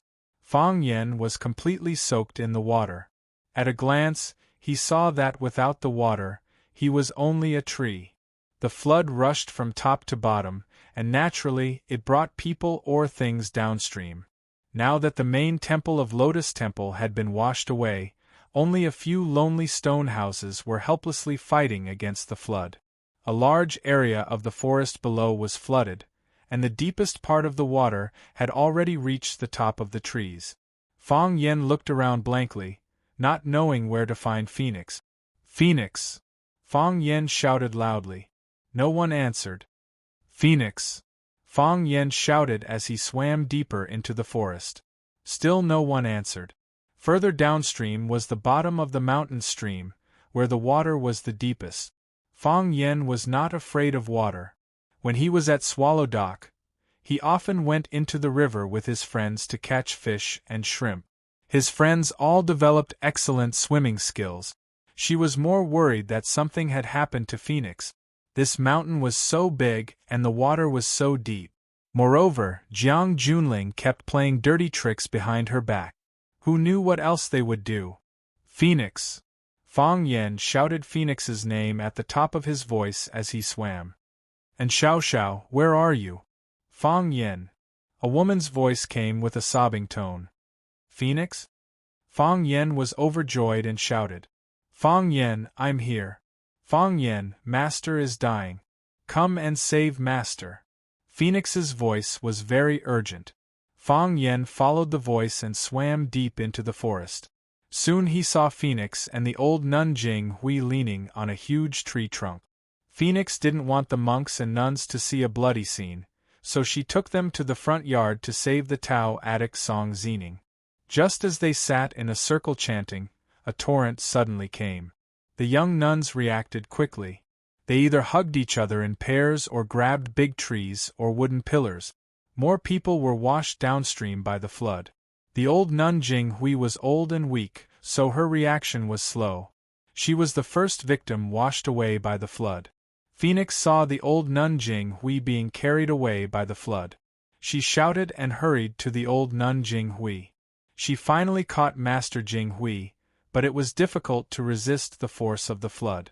The two of them hugged each other and were brought deep into the forest. The old nun Jing Hui was weak. She couldn't bear being soaked and rolling in the flood. When she slid down, her forehead hit a stone. Now her head was bleeding and she was dying. Phoenix held the old nun Jing Hui's body and shouted to Fang Yen, Fang Yen, come and save Master. Master is hurt. I beg you, please save her. Fang Yen sped up and swam to Phoenix's side. Seeing that Phoenix's mental state was still good, he was relieved. Then he reached out to check the old nun Jing Hui's pulse. Her pulse was weak, and it had been a long time. Her vital signs were gradually fading. Fang Yen shook his head at Phoenix. The old nun Jing Hui couldn't be saved. She was already exhausted, and now she encountered such a disaster. This day had just come ahead of time. Woo! Phoenix covered her mouth and cried bitterly. Although the old nun Jing Hui had been unwilling to shave her hair and head, she had long regarded her as her master in her heart. When Phoenix moved into the Lotus Temple, she was in despair and had lost confidence in everything in the world. At that time, she had no family, relatives or friends around her. The only people who accompanied her were the old nun Jing Hui and a group of friends from the Lotus Temple. After spending a few months together, they became her family and the group of people she cared about the most in her heart. She got quiet and peace here, as well as the care and love that she had lost and regained. Hearing Fang Yen say that the old nun Jing Hui couldn't be saved, Phoenix was heartbroken. Another close family member was going to leave. Hearing Phoenix's cry, the old nun Jing Hui opened her eyes. She wanted to reach out to help Phoenix wipe her tears, but she couldn't lift her hand halfway.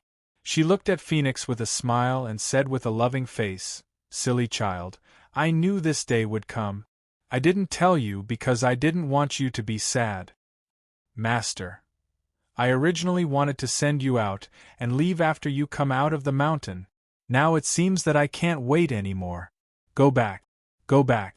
The old nun Jing Hui held Fang Yan's hand tightly and said, "Do you know what I regret the most in my life?"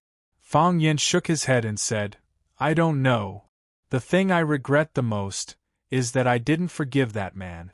The old nun Jing Hui said in a soft but sorrowful voice, "I didn't eat meat and prayed to the Buddha for decades, but my heart was unsettled all my life." With a kind and compassionate smile on her face, the old nun Jing Hui slowly closed her eyes. All virtues were complete, and all evils were extinguished. Master Jing Hui passed away.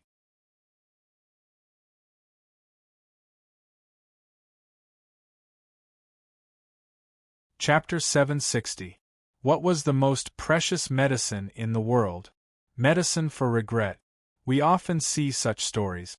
Because of a father's scolding, the children ran away from home for decades and never heard from again. Because of a husband's negligence, the husband and wife had a dispute and were separated from each other in the end. Because of a teacher's misunderstanding, a student who was supposed to have a bright future finally went astray. Life is only 100 years. When you are old and look back on the past, will you regret the mistakes you made in the past? The saddest thing in life is that time flows like water, and the past can't be retrieved. The old nun Jing Hui has been serving Buddha all her life, and she still couldn't untie the knot in her heart when she died. If she wasn't so stubborn when she was young, if her character could be a little softer, then would her life experience be completely different? Unfortunately, she had taken the wrong step and could no longer go back. The old nun Jing Hui closed her eyes peacefully. There was no sadness or joy, but there was obviously regret. The phoenix was in so much pain that it wailed loudly. Master Jing Hui was the family who took her in when she was in the most difficult time, and also the harbor where her heart got peace and warmth. When she was desperate, Lotus Temple was gone, and so was Master Jing Hui.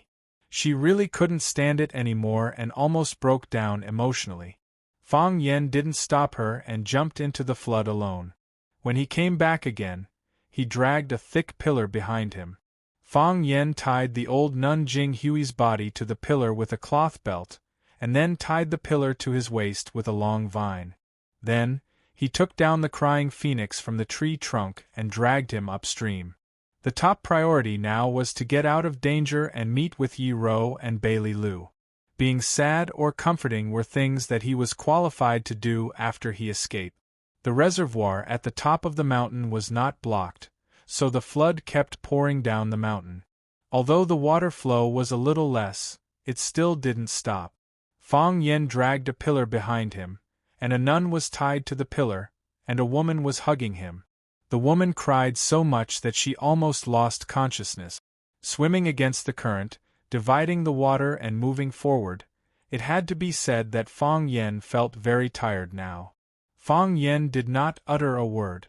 He was like a stubborn water buffalo, desperately fighting against the flood. He dragged the phoenix and the nun Jing Hui and rushed to a safe place halfway up the hill. After Bailey Lu jumped into the flood, he soon lost track of Fang Yen. He didn't know where to go in the vast ocean and the vast forest. However, since Fang Yen was going to look for Phoenix and Jing Hui, he naturally had to go downstream to look for them. After all, water flows downwards. Therefore, Bailey Lu also swam downstream. Just then, he saw two men in black climbing up a big tree in front of him, sneakily looking at something. Bailey Lu's eyes were cold, and he plunged into the flood. "Big brother, the water is too strong, those people are either drowned or killed, let's hurry back," the lanky man advised. "That won't do." Fatso shook his head and refused. "We were ordered by eldest young master to look for someone. If we don't even find a shadow, won't eldest young master tear us apart when we return?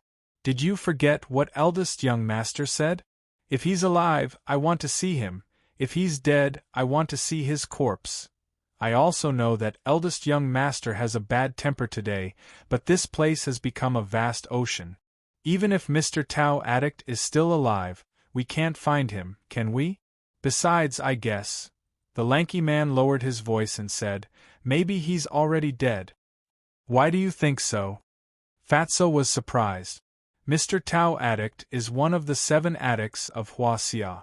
It is said that his kung fu is more powerful than the 3 dragons and 7 tigers. Who can beat him and Bai Xiu together? Didn't you hear what Master Li and the others said about him? They called him a living immortal. Think about it, if he's safe and sound or has completed the task, won't he go to meet us? No matter what, he should at least say hello to us. Don't talk nonsense. We'd better look for him again, if we really can't find him. What are you looking for?" Bailey Lu revealed his big wet head under the tree and asked with a smile, "Maybe I can help." "Really?" The lanky man was overjoyed and said, "Have you seen an old man in a black robe? He looks dark and skinny." "Yes," Bailey Lu nodded and said. "Really? Where is he?" Fatso pulled his partner and stared at Bailey Lu with a vigilant face and asked, "Who are you?" "Big brother, he must be a hunter in the mountains." The lanky man pointed at Bailey Lu's face and said, "Look at his appearance, how rough, look at the deep wrinkles on his face." Bailey Lu was deeply shocked. "Why the F*ck do I look rough? Although I'm not a member of the Prince Charming team of Swallow Dock, it's because I think it's hard to accept that Fong Yen is the captain of the Prince Charming team. Moreover, there's no handsome guy in the entire Prince Charming team. If I hang out with them, I'll only look too low. Also, where are the wrinkles on my face? Although my skin is a little rough after years of running around and challenging the world's heroes, I put on a cucumber mask every night before I go to bed, okay? Are you a hunter in the mountains? Fatso asked aloud. Yes, I'm a hunter, Bailey Lu said with a big smile. Then you help us find someone, and we'll pay you 100 yuan an hour? 200 yuan? How about this, you help us find someone, and we'll give you 500 yuan. How about that? You mountain people can't earn that much money in a month, right? Fatso was very business-minded. He laughed and talked about business with Bailey Lu. Bailey Lu shook his head and said, "How about we change our business model? You think the money is too little?" Fatso was very unhappy. These mountain people are really greedy. No wonder people say that barren mountains and unruly rivers produce unruly people. It's a little, Bailey Lu said with a smile. My offer is much more generous than yours. Tell me, how much do you want? You help me find someone, Bailey Lu said with a serious face. As long as you help me find someone, I'll give you 2 lives. Look, isn't my asking price a lot more generous? Who are you looking for? Jiang Junling. Whose life are you going to give? Both of your lives, Bailey Lu said. Fatso put his hand into his pocket, took out a pistol, and shot at Bailey Lu, who was in the flood. The skinny man held a military knife in his hand. He jumped down from the tree and stabbed at Bailey Lu's head. Bailey Lu's body sank and disappeared into the flood. Ripples spread out on the surface of the water. Master, we found a body and we've sent people to retrieve it. A man in black ran to Jiang Junling's side and reported in a low voice. Jiang Junling was a little interested and said, "Let's take a look." So, he brought a large group of people to the edge of the water and saw 2 men in black jump into the flood. They dragged a body from the water far away and swam toward them. Pooh!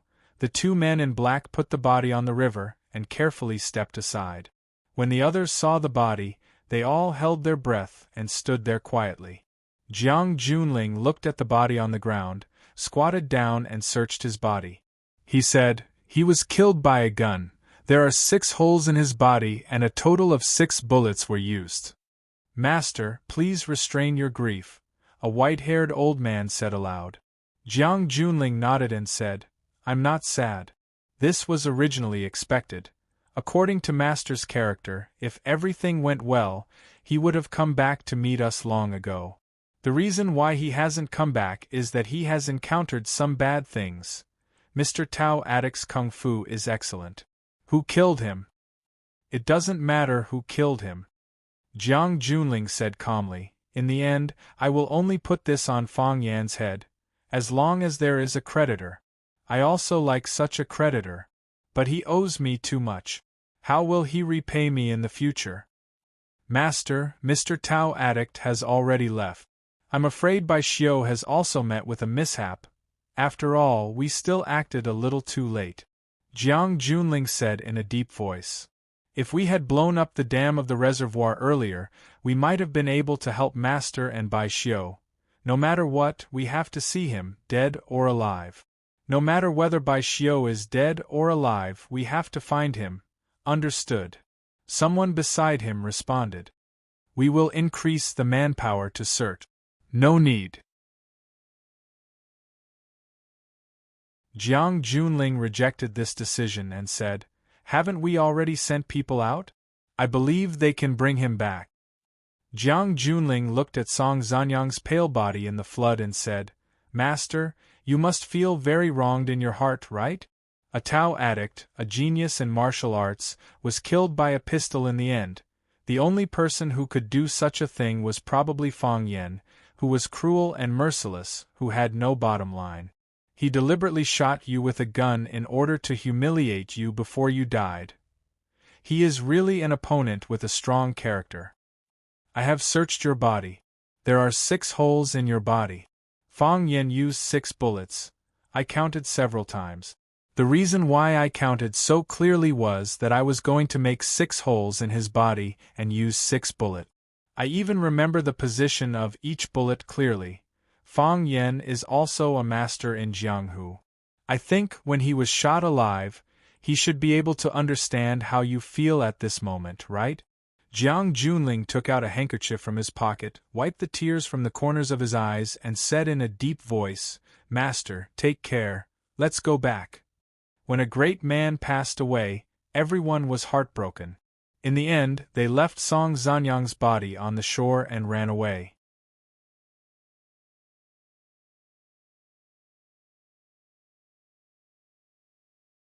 Chapter 761. The one with a gun was killed by a gun, and the one with a knife was held hostage by a knife. Fatso wanted to shoot Bailey Lu with a gun, but Bailey Lu knocked him down from behind. After falling into the water, his gun was taken away, and his chest was shot by a bullet. The tall and thin man stabbed at by Li Lu's head with a bayonet. As a result, after the attack failed, he was pressed into the water by Li Lu. He was suffocated to death. After being dragged out, he automatically became Li Lu's captive. Bailey Lu and the tall and thin man hid behind a boulder. The tall and thin man pointed to a dense forest in front of them and said, "Master, Jiang Junling is hiding there. We can't get any closer. They have binoculars in their hands. It's easy to find us." Bailey Lu nodded and asked, "How many people are there?" "There are about a dozen people now." "How many masters are there?" "I think everyone is very powerful." "That's because you are too useless," Bailey Lu said with a sneer. "Tell me, should I kill you with a knife?"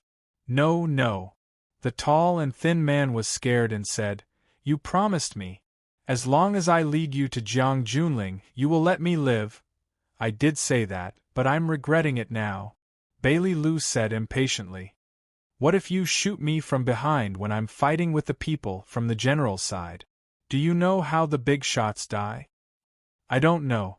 Failed miserably in a simple task," Bailey Lu said with emotion.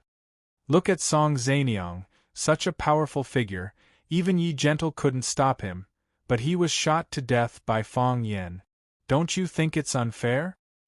"No, no, I can't do such a thing. If you don't believe me, you can knock me out or tie me up with a rope." Bailey Lu thought for a moment and said, "That's good." So, Bailey Lu chopped the back of the tall and thin man's neck with his hand. The tall and thin man's eyes darkened, and then he fell into the flood. Bailey Lu lifted his body out of the flood and threw him on the corner of the boulder. In this way, he would not fall into the water and drown. Bailey Lu looked in the direction of the dense forest and then buried his head in the deep water. The water rippled, and he had already dashed several meters away. By the time they climbed ashore 100 miles, Jiang Junling and the others had already fled a long time ago. Song Transplanting's body was left on the shore. Because of the hot weather, there were already flies flying around. Bailey Lu sighed and thought that the Tao addict of Huaxia's 7 addicts had such an ending. It was really a pity. Jiang Junling was worried that he would be followed, so when he escaped, he didn't even care about his master's body. This person's heart was colder and harder than a rock. The degree of ruthlessness was outrageous. In the past, he had his own plans. He wanted to take over the family, so he had always pretended to be an elegant young master. Now that all of his hopes had been dashed and he had even become a wandering ghost, he became fearless and didn't care about anything anymore. Bailey Lu searched around and made sure that Jiang Junling and the others had really left. Then he dragged Song Transplanting's body to the deep ditch in front of him. He dug a hole and buried Song Transplanting in it, and then piled up stones on top of it. He didn't intend to write an inscription or erect a monument for him. He was full of sins and had offended countless people. For the sake of everyone in Neijiang, He would let him get this piece of pure land after his death. Bailey Lu swam to the side of the boulder, patted the tall and thin man awake, and said, "Jiang Junling has already escaped." The tall and thin man was shocked and said, "I didn't tell him. I just slept here and didn't move, I know." Bailey Lu nodded and said, "Come with me." "Where to?" "Go back with me." "You want to take me in?" "Yes. You're really a good person." "Right." Bailey Lu was a little embarrassed by the boy's praise and said, "You know where Jiang Junling is hiding. You can take us to him." The smile on the tall and thin man's face froze. He felt that the people outside had a bad conscience. When Bailey Lu arrived at the gathering point with the tall and thin man, Fang Yen had just swam back with Phoenix and the nun Jing Hui's body. Bailey Lu hurried over to help. He untied the wooden pillar from Fang Yan's waist, and then carried the wooden pillar and the nun Jing Hui on it to a dry and flat place. "Master," when the nuns saw the dead nun Jing Hui, they cried and rushed over. Bailey Lu untied the nun Jing Hui from the wooden pillar and then quietly knelt on the side. Although he didn't believe in Buddha, he believed in the power of faith. These women could cut off their lust and serve Buddha all their lives, which was actually very admirable. Yi-Ro looked at the heartbroken Phoenix, took out a wet handkerchief from her pocket and handed it to her. Phoenix glanced at Yi-Ro, took the wet handkerchief and wiped the tears on her face. She said in a hoarse voice, "Thank you. Go back with us." Yi-Ro said, "You should go back." Phoenix nodded and said, "Yes, I will go back with you. I should go back too." When she was dragged here by Fang Yen, Phoenix had already thought a lot. Maybe she should live a good life for herself and the people she cared about. Yi-Ro nodded. She didn't think it was a strange thing. Lotus Temple was destroyed, so it was natural for Phoenix to go back. Looking at the nuns who were chanting sutras around Jing Hui, Phoenix said, "Master Jing Hui is dead, Lotus Temple is destroyed, and our home is gone. I want to go back to Yanjing. I want to take good care of them, I want to take them to beg for alms, I want to help them rebuild Lotus Temple. So, I want to go back." Yi-Ro respected this woman and said, "If there's anything you need help with, don't hesitate to ask." Phoenix looked up at Yi-Ro and said seriously, "It's normal for him to fall in love with you." Yi-Ro was speechless for a moment. She didn't know how to respond to Phoenix's words. This made her a little dissatisfied with herself. She thought that she should have nodded and said, "Yes, that's it." Fang Yen knew the tall and thin man. At the summit of One Sword Peak, he was chased by countless people, and the tall and thin man was one of them. He was a minor character who didn't have much sense of existence. The tall and thin man also obviously saw Fang Yen. He hid behind Bailey Lu and didn't dare to come closer. He lowered his head for fear that Fang Yen would recognize him. Fang Yen pointed to the tall and thin man and asked, "Where did you catch the captive?" Bailey Lu grinned and said, "I didn't find you, but I found two idiots. One was killed by me, and the other was caught by me to help lead the way. It was indeed Jiang Junling who did it, but this animal had already run away with his people. He left in a hurry and was worried that we would catch up with him, so he didn't even care about his master's body. How could you become an opponent of such a scumbag? It's chilling to think about it." "It's because he's a scumbag that I became his opponent," Fang Yen said expressionlessly. "Justice and evil, light and darkness are natural opponents. This is fate. You killed his master with one shot. You're really evil," Bailey Lu said. He pointed to the tall and thin man and said, "Don't kill this guy. He knows where Jiang Junling and the others were hiding. I was going to keep him alive to lead us there. If you don't remove the roots, it will grow again when the spring wind blows.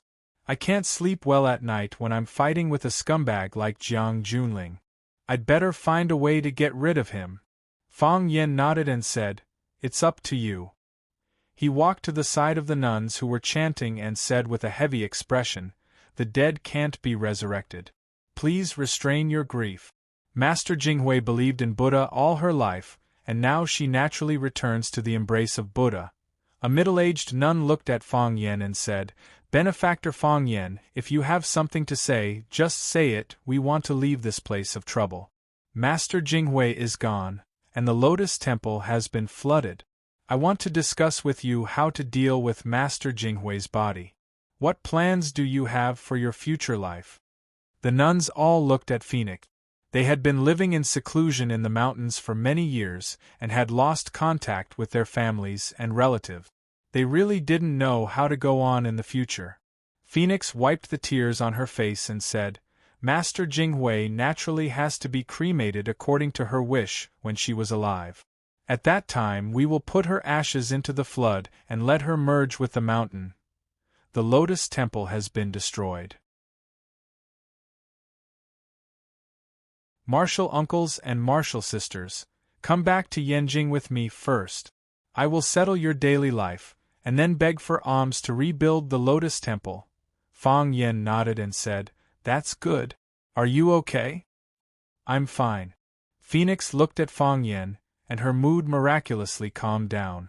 Those restless fantasies and the feelings of guilt had all disappeared. Phoenix had been reborn from nirvana. She no longer lived for herself. She wanted to live for the people she cared about. When Fang Yen threw the torch into the pile of firewood, the firewood that he had specially found suddenly burst into flames. The nuns gathered together and chanted the Ksitigarbha Bodhisattva Original Wish Sutra. The fire lit up the sky, and the soul of a kind old man returned to heaven. Fang Yen looked at the dancing flame and thought, Jiang Junling is carrying another life on his back. You're tuning in to the Phoenix Nights YouTube channel. Don't forget to subscribe and join us on this journey to catch the most captivating stories.